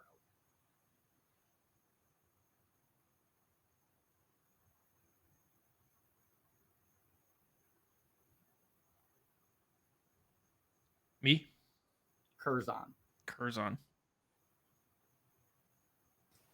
Is that a wisdom saving throw? Yes, sir. 24. And you feel the magical compulsion as the wave of it washes over you. But resonantly in the back of your head, you hear the song of Steve clarify and push this magical compulsion away from you, almost as if it was a bulwark that came up in front of your spirit and just makes this thing back off of you. And it washes over both sides of you, and you look at this orc in front of you, and he's taken aback by the fact that you didn't respond. So he's going to attempt to grapple you again.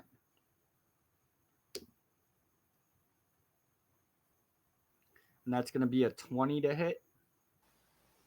That'll hit. And he reaches out. He actually doesn't even grab you. He actually reaches out and locks both hands around your shield arm and starts trying to pull your shield off of you. But that'll be his next action. That brings us across the chasm. And we're going to start with Keelgaunt because there's going to be a lot going on with Sylvan. Keelgaunt, the orc that the shaman that was engaged with you takes off running behind you, trying to catch up to you. Your movement speed is 35 feet. His movement speed is 30. So he's actually just a 5-foot step behind you, running with his hands out, screaming, not even actually speaking any Orcish, just screaming in one note. The 3 other archers drop their bows and are trying to run back towards the cavern. They take a dash action and they cover 60 feet from where they were. So they're actually about 15 feet away from the cavern wall where this green doorway is open into the tower.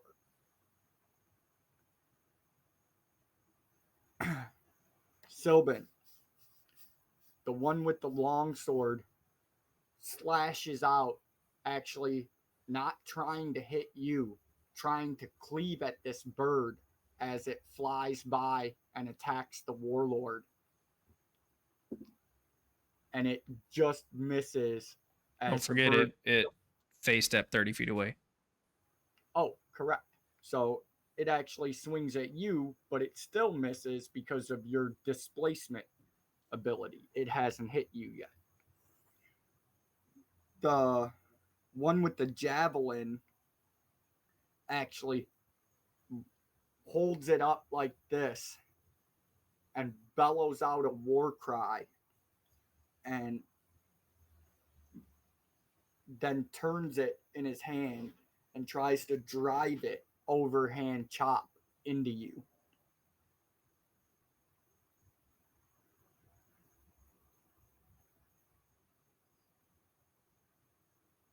And it is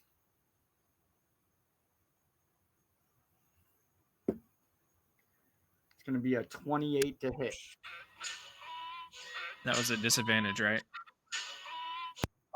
He would be at disadvantage if he hadn't hit you, right? No, it starts back over at the beginning of my turn. So everything's at disadvantage until somebody hits me. Gotcha. That's 2 natural 17s, so he still hits you with a 28. Well, we're going to do something about that. So. All right. So anybody that attacks me after him until the start of my turn will not have disadvantage now. Gotcha. I thought it was just him. I thought No, he would be the only one that didn't have disadvantage because the No. other guys didn't hit you.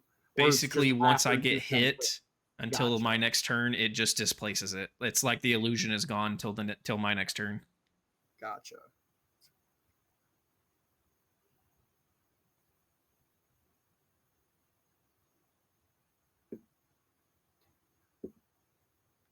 And it's going to be 12 points of piercing damage. Got it. As he jabs this javelin into you, he actually sticks it into your leg because you're trying to dance back out of his range as he brings it overhand, and he actually slams it into your right thigh and just lets go of it and steps back and starts reaching for the hilt of his longsword belted at his hip. That was them two. The other 3 are fleeing. That brings us to the top of the initiative order with Phil. All right. How? So from your perspective right now, you can see to your right across the chasm, you can see one orc shaman chasing Keelgaunt towards the far wall. So the shaman is between you and Keelgaunt. Just 50, 60 feet away from them, you can see 3 orcs that are running back into this tower. They're 15 feet away from the glowing green doorway that the warband came out of. And then if you pan to your left, just past where the bridge used to be, you can see Sylvan engaged with 2 of these hobgoblins and his bird flying around them, trying to dash in and peck at him. And then you can see Curzon back here on your side of the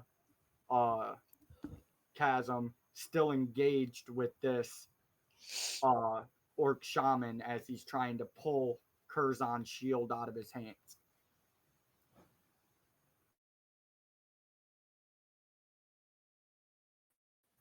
How, where I'm at, I don't know how far down the wall I am, like 60 foot, 60 to 90 foot down from everybody. You're about 60 foot down from where the bridge is. If you're talking in relation to Keelgaunt, you're probably about 100 foot, 140, somewhere in that range, as he's running. If you're talking about Sylvan, he's probably about 80 feet, 85 feet, because I'm assuming you're talking line of sight shooting. He's on a diagonal just the other side of where the bridge used to be. Curzon and that orc are 60 feet away from you on your side because they're right at where the bridge was. And then the other ones are about 120, 130 feet away from you as they're trying to run back into the tower. Where I'm at, how wide is the chasm? Well, let's see. It's about 18 feet across. Really? Yep. That's kind of awesome. You're Not at that- one of the narrower points of it. Not, I don't think I would. I still don't think I would make it. But that's funny. Well, Nathan just looked it up. It's based on your strength. I don't know what your strength score is. You It's can make a running jump equal to your strength if you run 10 feet first. You can jump half your strength if you do a standing jump. equal to my whole strength, not my modifier. Yes, your whole Yeah, strength. your whole strength. Yeah, it's only a 15. Yeah, so you'd be a little shy. Story of my life. Hold your action and get Curzon to throw out that immovable rod and make a double jump. Right? Well, I mean, we're gonna have to figure something out after combat anyway, because me and Curzon are stuck on this side. I'm pretty sure I'd have to push the button in to make it work anyway, so I don't think that would work. So Curzon's got one in front of him. Yes, one of the shamans. Okay. He's actually trying to pull Curzon's shield out of his hands. From my point of view, how much cover would that be? Because of my sharpshooter attack, I ignore half to 3/4 cover. He has no cover to you. Okay, You're like off to the side of them as they're fighting over this. So I have a clear shot. I could potentially at least shoot one arrow at him. Oh, absolutely, because he's not being shielded by Curzon's form himself, because they're straight in front of each other and you're over here. Okay. So yeah, using my sharpshooter feet, I'll go ahead and attack a dude. So 16,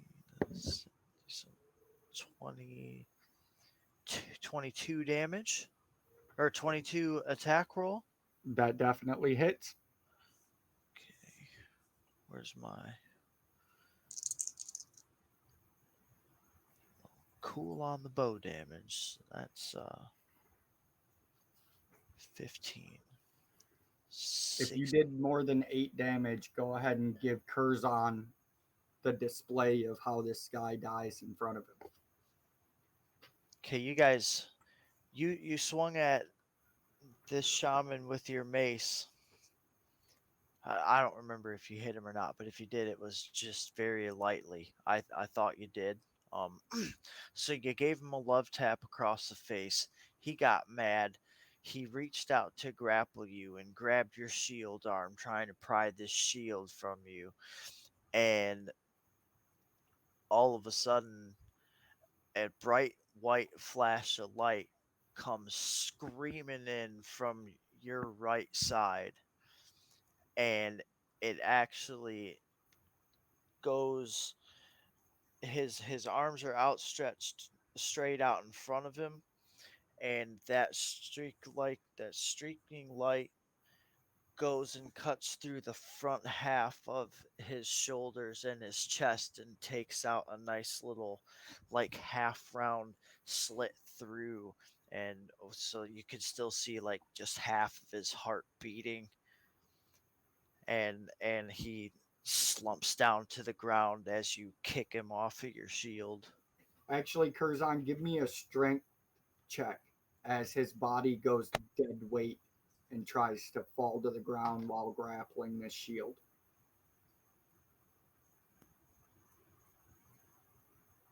17.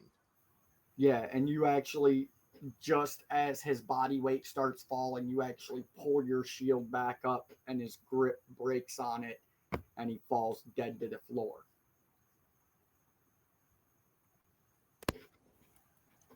My next you now so For so my there next trick, for my next trick, um you said there's two more guys with bows. no, actually, there's 3 that had bows, but they dropped them due to being afraid of Keelgaunt and started running back for the tower. They're about 15 feet away from entering it, and from you to them is about 150, 160 feet. Okay. There's also one or two guys left on Sylvan. There's 2. One of them's wielding a long sword and is flashing it around trying to hit this bird, and the other one just stabbed a javelin through Sylvan's leg and then stepped back and started reaching for a sword at his belt. Okay, so Sylvan's got his birdie still, and the other guys are running to the tower. Yep, and one of them is chasing Keelgaunt. One of them's chasing Keelgaunt. The other chamois. Oh, okay. So I'm gonna shoot at him. Okay, go ahead and give yourself advantage as you'll be shooting him in the back and he has no idea where you are. I'm so glad you said that. With my sharpshooter feat, that's gonna be 25. That hits.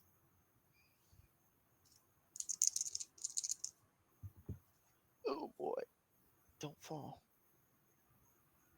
That's gonna be 30 damage.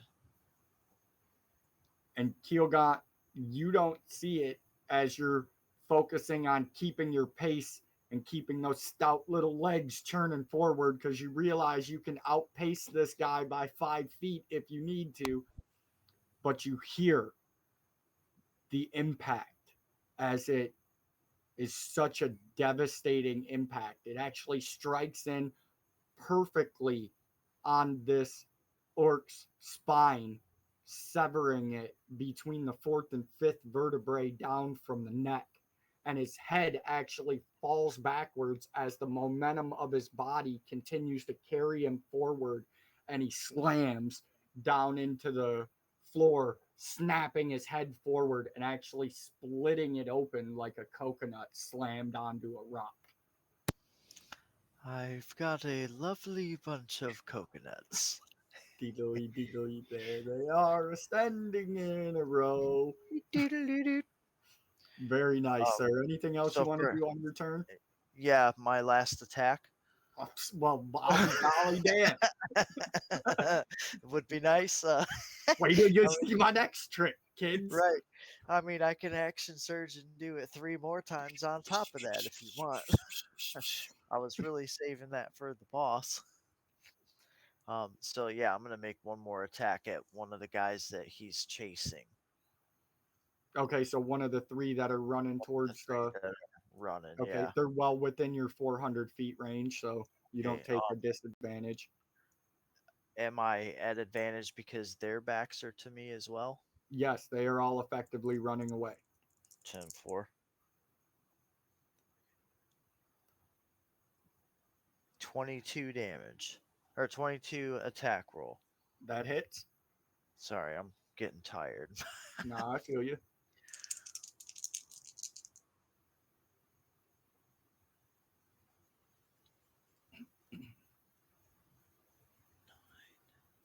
13 damage.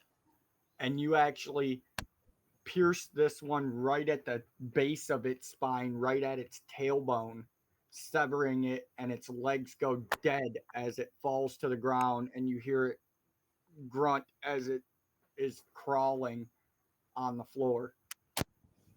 He broke his coccyx.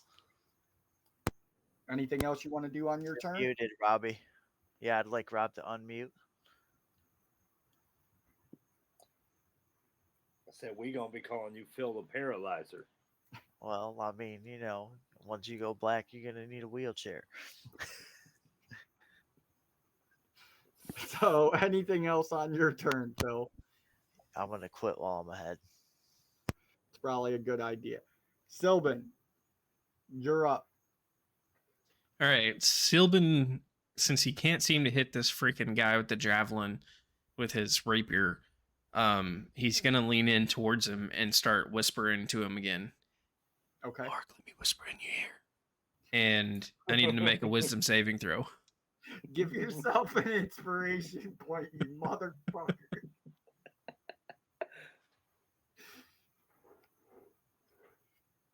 And he needs to make a wisdom saving throw.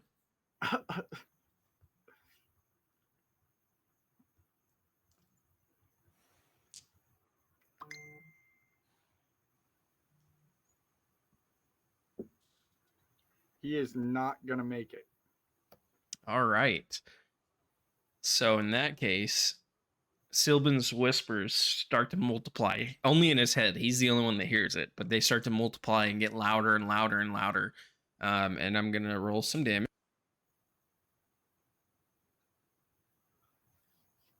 That's going to be 9, 10, 11 psychic damage. And if he is still up, then he immediately uses his reaction, if available, to move as far as possible away from me. Yes, he is still up, and he releases the grip on his longsword that was pulled halfway out of the scabbard and turns around and starts running. And as he starts running, the sword falls the rest of the way out of the scabbard and actually cuts the inside of his leg, tripping him as he falls prone and tries to scrabble to get back up to his feet. Serves you right, you son of a bitch. What else would you like to do, sir? I'm going to be vindictive and, well, how far away did he move? Maybe 10 feet. All right, I'm going to be 7 or 8. I'm going to be vindictive and have my raven drop down and try to peck him to death. Back his You can eyes give him out. advantage because he's prone trying to get up from the ground. It's not a nat 20, but it's close enough. Let me see. It's a natural 19. I'm assuming that hits. 26 total. AC, yes, it definitely does. All right, let me see what my damage is again. Okay. Ooh, I forgot it has 2 of them. All right, so it's going to do 6, 9 piercing damage, and another 4 force damage, so 13 damage total. All right.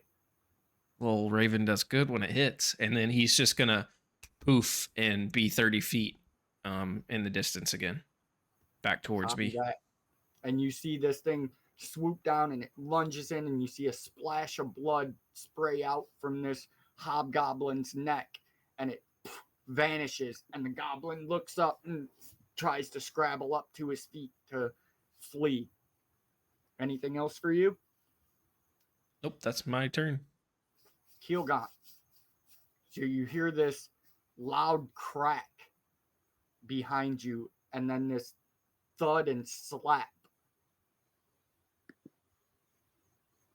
Okay, so the dude, he's dead. He fell dead behind me. If you turn to look, yes, his melon is cracked open on the cavern floor behind you. I'm gonna kind of look over my shoulder and be like, "Oh, damn. What about the others that are running towards the tower?" There's still two of them running towards the tower. They're about 15 feet away, and there's one of them that's been shot with an arrow and is on the ground trying to pull himself forward with his hands. Okay. Now,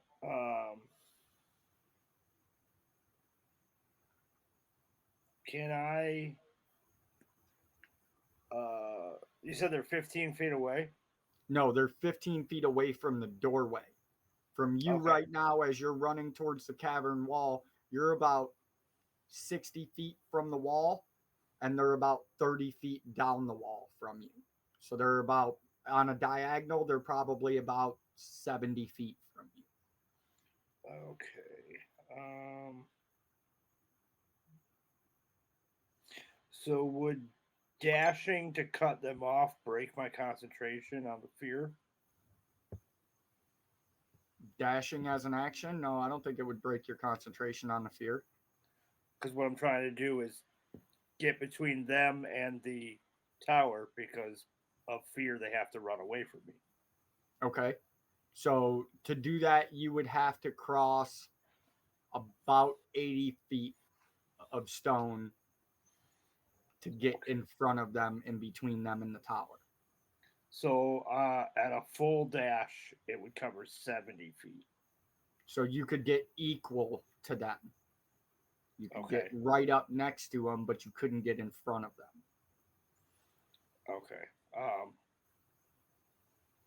But if they're supposed to act in whatever fashion gets them from you in the most direct manner, it's going to be to run east from you because you're coming from the west. Yeah, let's do that. So you could do that, and then if they're there, they could possibly jet off that way. Yeah, I'm gonna run up on them and be like, "Boogity, boogity, boogity." All right. Anything else you want to do with your turn? I think that's all I can do because dash You use takes the up. dash for an action, movement. You still got a bonus action if you want to do anything with it. No, I don't really have anything I can do with my bonus action right now. All right. So you run up to them and they're like, "Oh shit." And they turn around. The two that are still standing turn to run away from you, and they run directly east, straight Do down I get the attacks cavern of wall. opportunity?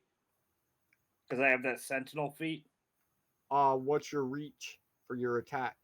5 feet. You would get it on the one that's closer to you. The other one is the other side of him, so you wouldn't get it on him. Okay. So I'm gonna hit this dude. The sentinel feat. Basically, whenever you hit an attack of opportunity, target speed drops to 0. Okay. Yeah. Whenever creatures within reach attack a target other than you, use your reaction to melee attack them.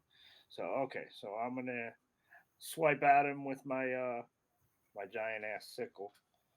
I believe if he's frightened of you, attacks against him by you are made at advantage. At advantage. Okay.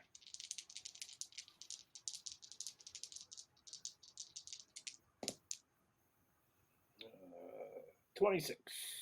That definitely hits. Alrighty.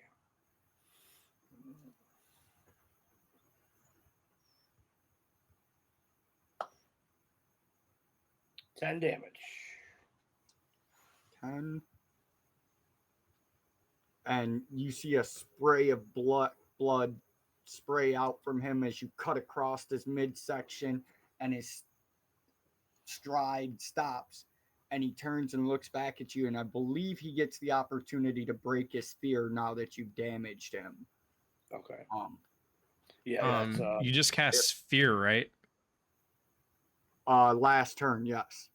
Yeah. There's nothing in it, nothing in the spell about damage. I was just looking at it. Okay.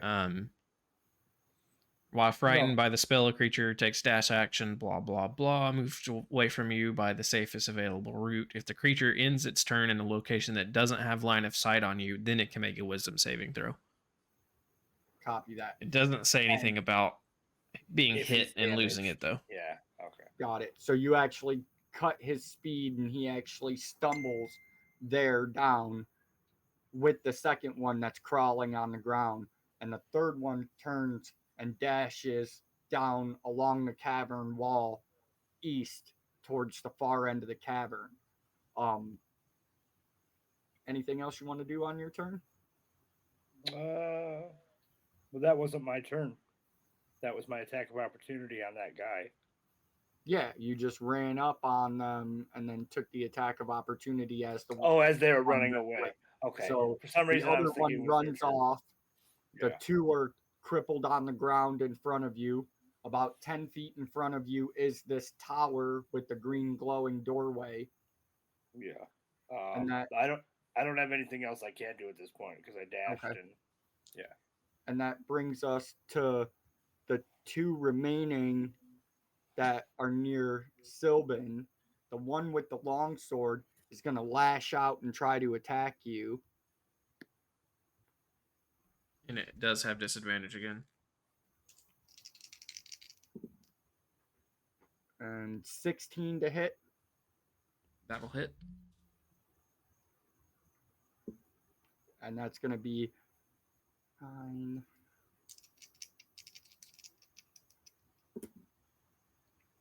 That's going to be 14 slashing damage as it sweeps across with its long sword, slicing open your arm as you dash back from stabbing the other hobgoblin.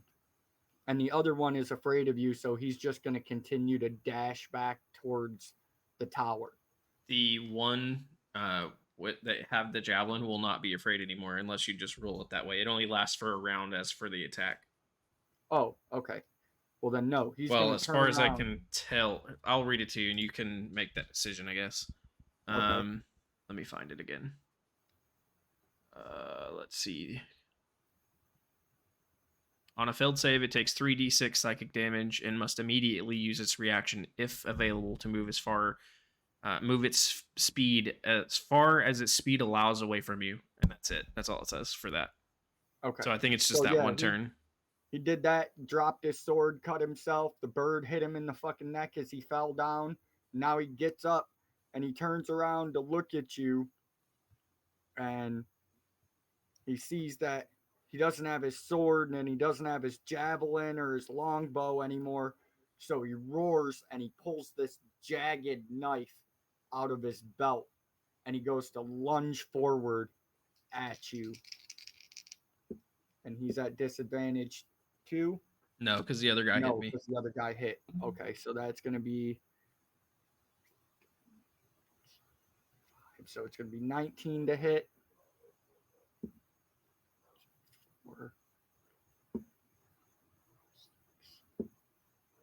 And it's going to be 12 points of piercing damage. As he actually stabs this dagger into the same thigh that his javelin was slammed into and jumps back.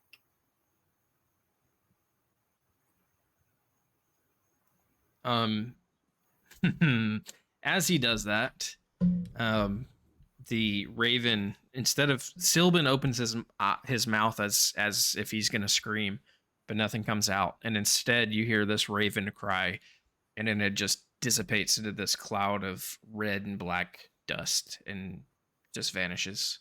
I failed my con check on that one. My Nice. constitution check, sorry. Your concentration. Yeah, concentration, that word. That one. Gotcha. All right. And that's the end of their turn, which brings us back to Phil. So, Phil, the only creatures left or enemies left on the battlefield are 2 that are fighting with Sylvan right now, 2 that are on the ground in front of Keelgott, in front of the doorway to the tower, and 1 that is running eastward down the far wall, approaching 350 feet or so from you. 350 feet? Correct.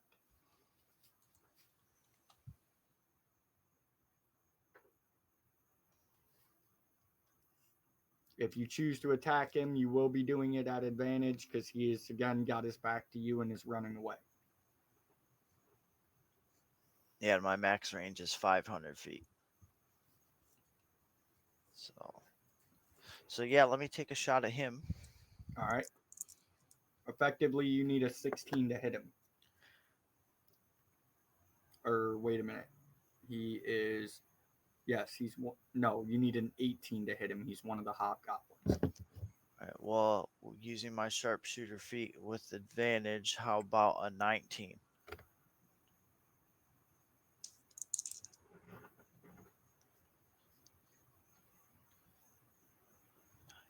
29 damage. And he drops. You actually pin him to the cavern wall. Good. Then as I scan back towards the tower, I see Sylvan getting Engaged with even one with a more. long sword and one with a dagger. Yeah. So whichever one I have. And his birdie's gone. Oh no.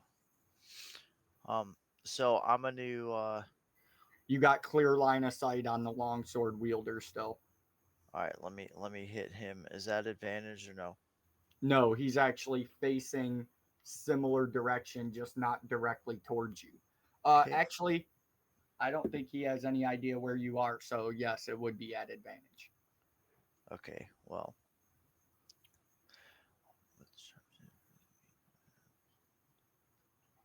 Again, you need an 18 to hit him. Okay, so that hits in the mid 20s. Beautiful.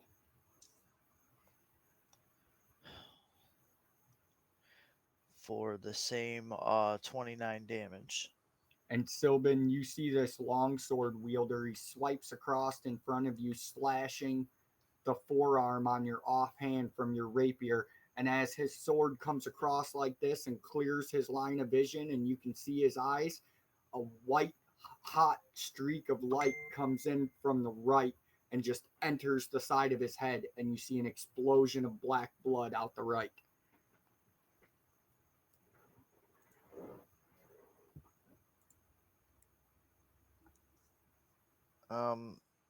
And then I guess I'll take a shot at the other guy that just stabbed him. Okay, yeah, you'd have clear line of sight as the body fell.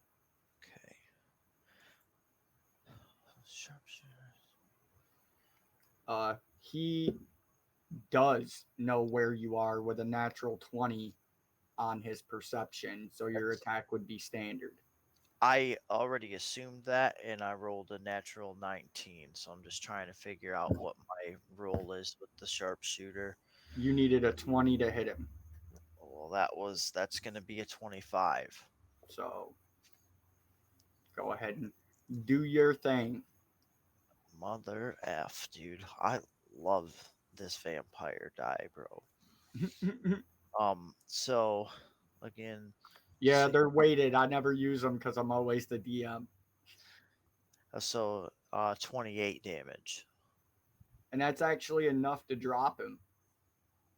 All right. It's about damn time. Right? That was the Hobgoblin Warlord.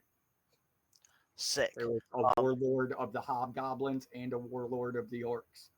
Sweet. But the Hobgoblin was smart. He didn't want the Orc to fuck with him, so he just pretended to be a normal archer. Right. So right after I loose that shot, I start to kind of scan my surrounding a little bit, and with a 22 perception roll, do I see anywhere within the next 20 feet or so from me where the gap of the chasm is less than 15 foot? No. Okay. No, So you're at one of the most narrow points right now, which is about 18, 19 feet. Okay, well then strategically it makes more sense for me to stay here until the rest of the enemies are dispatched because I'm kind of in the middle range wise. So I'm There's gonna only two left, and they're both laying on the ground in front of Keelgaunt, about 10 feet away from the doorway to the tower. So to you, they're probably about 140, 160 feet. Okay. I'm still gonna stay here and wait for my chance to use a grappling hook and a rope to hop over the other side. Well, That does my turn. you used Oh, hide an, check. you used an action, right? You didn't move. You didn't use a bonus action. Correct. So you could actually use your bonus action to get your grappling hook ready, and I'll let you exchange your movement for the attempt to throw it across.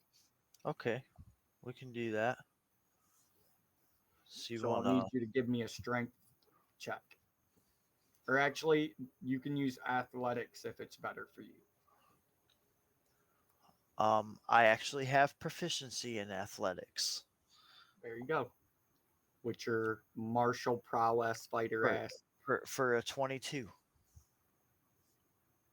I rolled a 16. My athletics check is a 6. Nice. You rolled a 6? No, I rolled a 16. Oh, then My yes. my complete roll is 22. Oh, yeah. You easily swing it and swoop it over to the other side, and you're fishing it around trying to find a nice stable point in the rock to lock it on. Okay. All right, that was you, Sylvan. You were up. You just watched both of these hobgoblins in front of you get obliterated by screaming hot white arrows from across the cleft. You can see now that there's two of these hobgoblins that are laying on the ground bleeding in front of Keelgaunt in front of the door, and back across the chasm from you, you have a rough idea of where Phil and the shots are coming from, and you can see Curzon having just ripped his shield out of the hands of this dead shaman. We did skip Mike last turn, I think. Did you have something you wanted to do on your turn, Mike?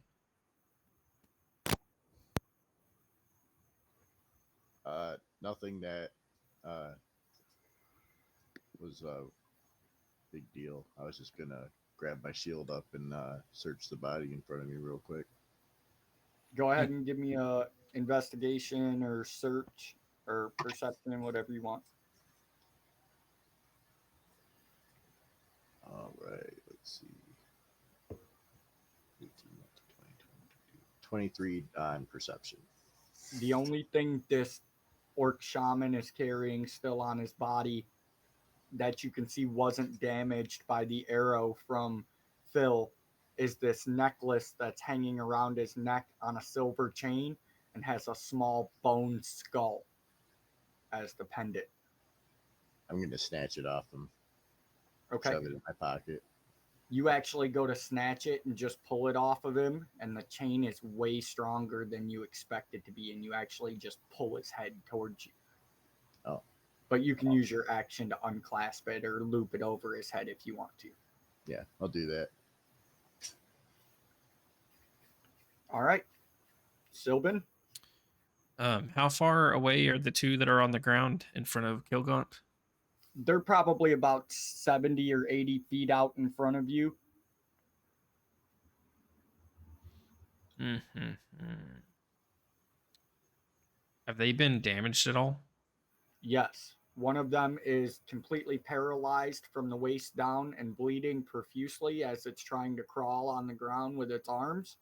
And the other one has had its midsection slashed open by Keelgaunt and is trying to run away from him but isn't getting anywhere. Which one looks better off? The one that's trying to run away from Keelgaunt, the one that's actually closer to you.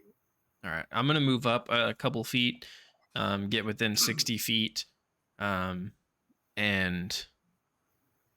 you'll just hear Sylvan say, "You all should have left well enough alone, and even take for adventurous with the lot of you." And I'm gonna cast Vicious Mockery on him, so I need him to make a Wisdom saving throw. And he does not make it. All right. He Help! will He's mocking take me viciously. 2. Let me see. Yeah, 2d4 damage. That's a 4 and a 1, so 5 psychic damage. So I believe, if my memory and math is correct, Keelgaunt did 10 damage to him last time when he slashed him with his sickle and started spilling his guts. And you actually see Keelgaunt, he actually turns back towards you as these whispers and echoes begin, and you don't hear them, but he does. And as he's looking at you, he screams and he reaches up and he actually pulls his entire skull apart and then drops to the ground. Good luck sleeping tonight, buddy. Impressive. Sylvan, Still anything only else? counts as one. Sylvan is just gonna take the rest of his movement, his 30 feet, and move the rest of the way up towards Keelgaunt in case he needs Beautiful. help finishing off this other guy too. Did somebody want to interrogate the paralyzed goblin, or are we going to argue about that for an hour? Keelgaunt, it comes to you, and You guys aren't even over here. You got no say in this. You are standing above this goblin that's paralyzed from the waist down and bleeding profusely. You just watched this other hobgoblin have its head ripped open by its own hands. What do you want to do?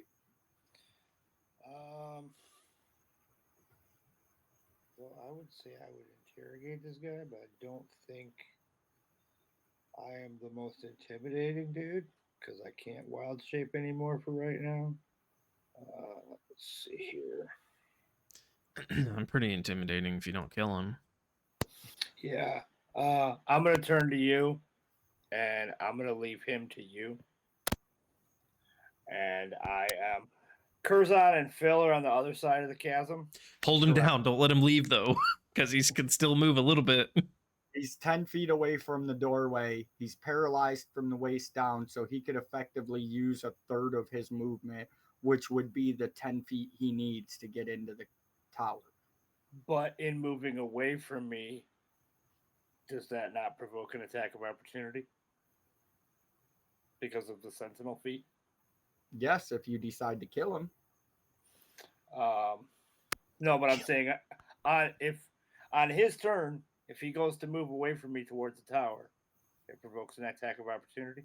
Correct. Okay. So I'm going to see what happens with that. And actually, on my turn, what I'm going to do is I'm going to... So they're both on the other side. I'm just going to go ahead and cast Wall of Stone and build a bridge across the chasm. Okay. I'm halfway over there already. How much stone can you create? Let's see here. Didn't we do this before, and at a certain length, it's only a certain thickness? Yeah, it's let's see here. It's comprised of 10 by 10 foot panels. Oh, so the 100 feet will cover it, no problem. Yeah. What's the thickness on it at that? 6 inches. So it would be enough to support Curzon as he walked across it in his chainmail. For sure. Yeah, I'm gonna do that. So yeah, you actually nonchalantly just reach behind you and wave your sickle, and this stone 10-foot, 100-foot long bridge slams down across the cavern about 20 feet to the right of where Phil is hidden and having fished his grappling hook across the chasm, and just slams into the ground in between him and where the old bridge was. Okay. How hey to be that guy. How long is the chasm? Because if it gets over 20 feet long, it has to change the thickness. It is 80 feet wide. Well, you can choose the spot you cast it at. So you could cast it at the exact spot where Phil is right now, which is the narrowest point of the cavern, and it's 19 feet across. Yeah, then we're fine. But if you move it left to right, that varies. Right. Where the old bridge was, it's 80 feet from one side to the other. Yeah, it just says if you cast it greater than 20, you have to have the size of each panel because you have to create supports for it. Yeah. Yep. Oh, But yeah, if so we're at that, rate, then we're fine. If you were doing 80 feet, you'd probably have to do half the distance of it. Yeah. But you could cast it right in front of Phil, Right. and then you'd only need the one panel. Yeah. I mean, Phil's already all the way across, right? No, he's just hooked his grappling hook onto the other side, and he's pulling it to find an anchor point so he can cross. Did Curzon cross yet? No, he's still standing over by where the old bridge was, Oh, okay. ransacking the body of this orc shaman. Okay, so the only 60 foot possible away place, from your bridge. the only possible place to put it down for them to cross without having to alter the thickness of the bridge is where? You could do it right in front of Phil, and then there's one other point between the two of them along this cavern or along this cleft where it's not as wide, and it's about 40 feet wide. So you would have to do two panels. Okay. Might as well just do it in front of Phil. I mean, I'm pretty sure Curzon can get up and walk over there. Right. Yeah, the Well, distance between Curzon and Phil is only about 65, 70 feet. Right. Well, this is retroactive. I cast the spell last turn, right? You cast what spell last turn? Wall of Stone. You're casting it now. It's still my turn? Yeah. I was It's not been aware your- it was still my turn. Yeah, Not we're my trying turn, to so- figure out where you put Okay. it so we can figure out the spell. Yeah, for sure. Yeah, let's. It's almost quitting time, I guess. We're there. We just got the last wrap up to do, boys. So Yeah, I'll Yeah. go with I'll go with Nate's recommendation. right in front of Phil. Yeah. So Phil, this stone materializes right in front of you. It's 20 foot wide, so it actually covers the 19 foot with 6 inches on your side and 6 inches on that side, and it actually slams to the ground and pins your rope and grappling hook underneath it. Yep. But you have a stone platform you can walk across now to the other side. Oh, I'm gonna walk hidden, and he's gonna Keel catch knot. an arrow in the ass. Anything breaking else my on your rope. turn? No.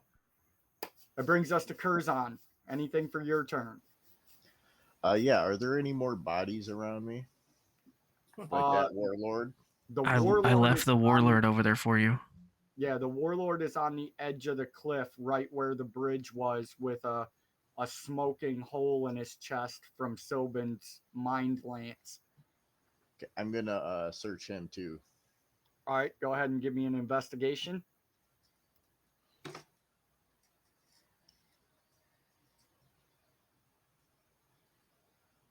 Uh, 17.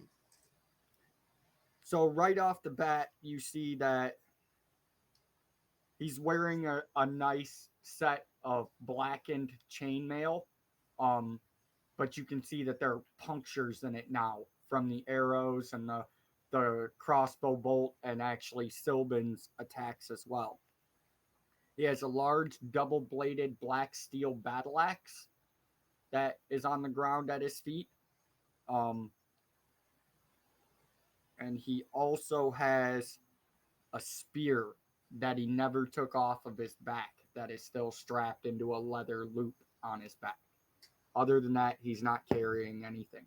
Actually, I'm wrong. He's carrying on a chain around his neck, similar to the shamans, except this one is a key that's made out of bone. I'm taking Take the both key the bone. weapons and definitely the key bone. Yeah. Not Okay. leaving. Always take the bone key. So you take the spear, his battle axe, and the necklace off his neck with the bone key on it. Yes. And then if you want, you can make your movement speed towards where Phil and this bridge is. And I'll definitely do that. And that'll be the end of your turn, and that actually brings us to the last remaining hobgoblin, who's going to attempt to crawl away from Keelgon. So go ahead and make your attack of opportunity. Hey, my weapon range is 500 feet. Can I get an attack of opportunity too? No. Fuck. Just jealous because I killed like everybody. Killed that warlord with the big psychic lance hole on his chest too. I mean, you're right, but you only did 6 effective damage, so it really don't matter. I 25 did like to hit. 70. A 25 definitely hits. Alrighty. Actually, you should have rolled that at advantage because he's prone crawling away from you. For sure. So you can roll the other one if you want just to see if you get the natural, but a 26 definitely hits. Professor Prone Dome. No natural. Ah, shit. That would have been nice. Yeah, that would have been the icing on the cake right there.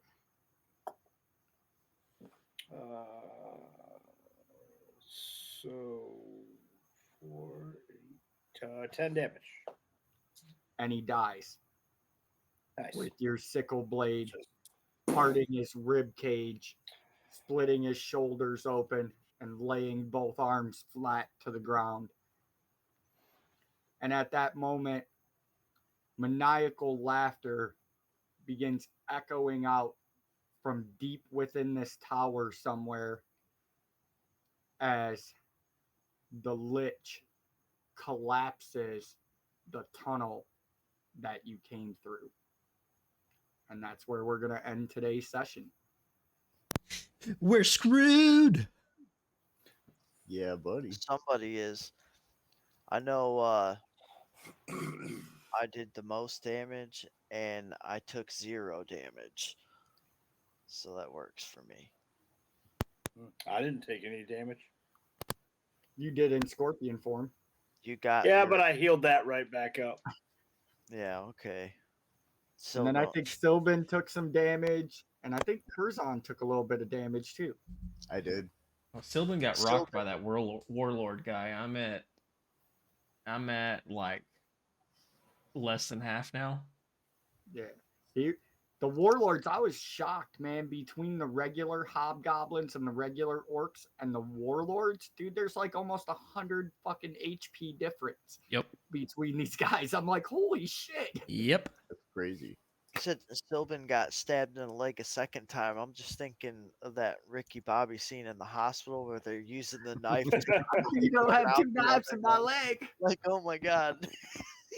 This is my life. All right, go ahead and do our sign offs. Y'all got anything that y'all need to say or plug before we go? I'm gonna post Steve's link in the chat. Yep, there we go. Hopefully they make it through the next one. We'll see. Thanks for hanging out. All right. There's the link to Steve's channel on YouTube. You can find the other VODs there. And make sure you're staying up to date on the game. And yeah, make sure you give him a like and subscribe. And he's running this great game for us for a second time since we failed the first time. And we'll see if we make it past 4 episodes in this session. I mean, in this season, or if we have to start over again. That being said, if you guys want to hang out in the chat for a couple minutes, after I throw up the end screen, we're going to be raiding Table Knights. He's playing Crosscode right now.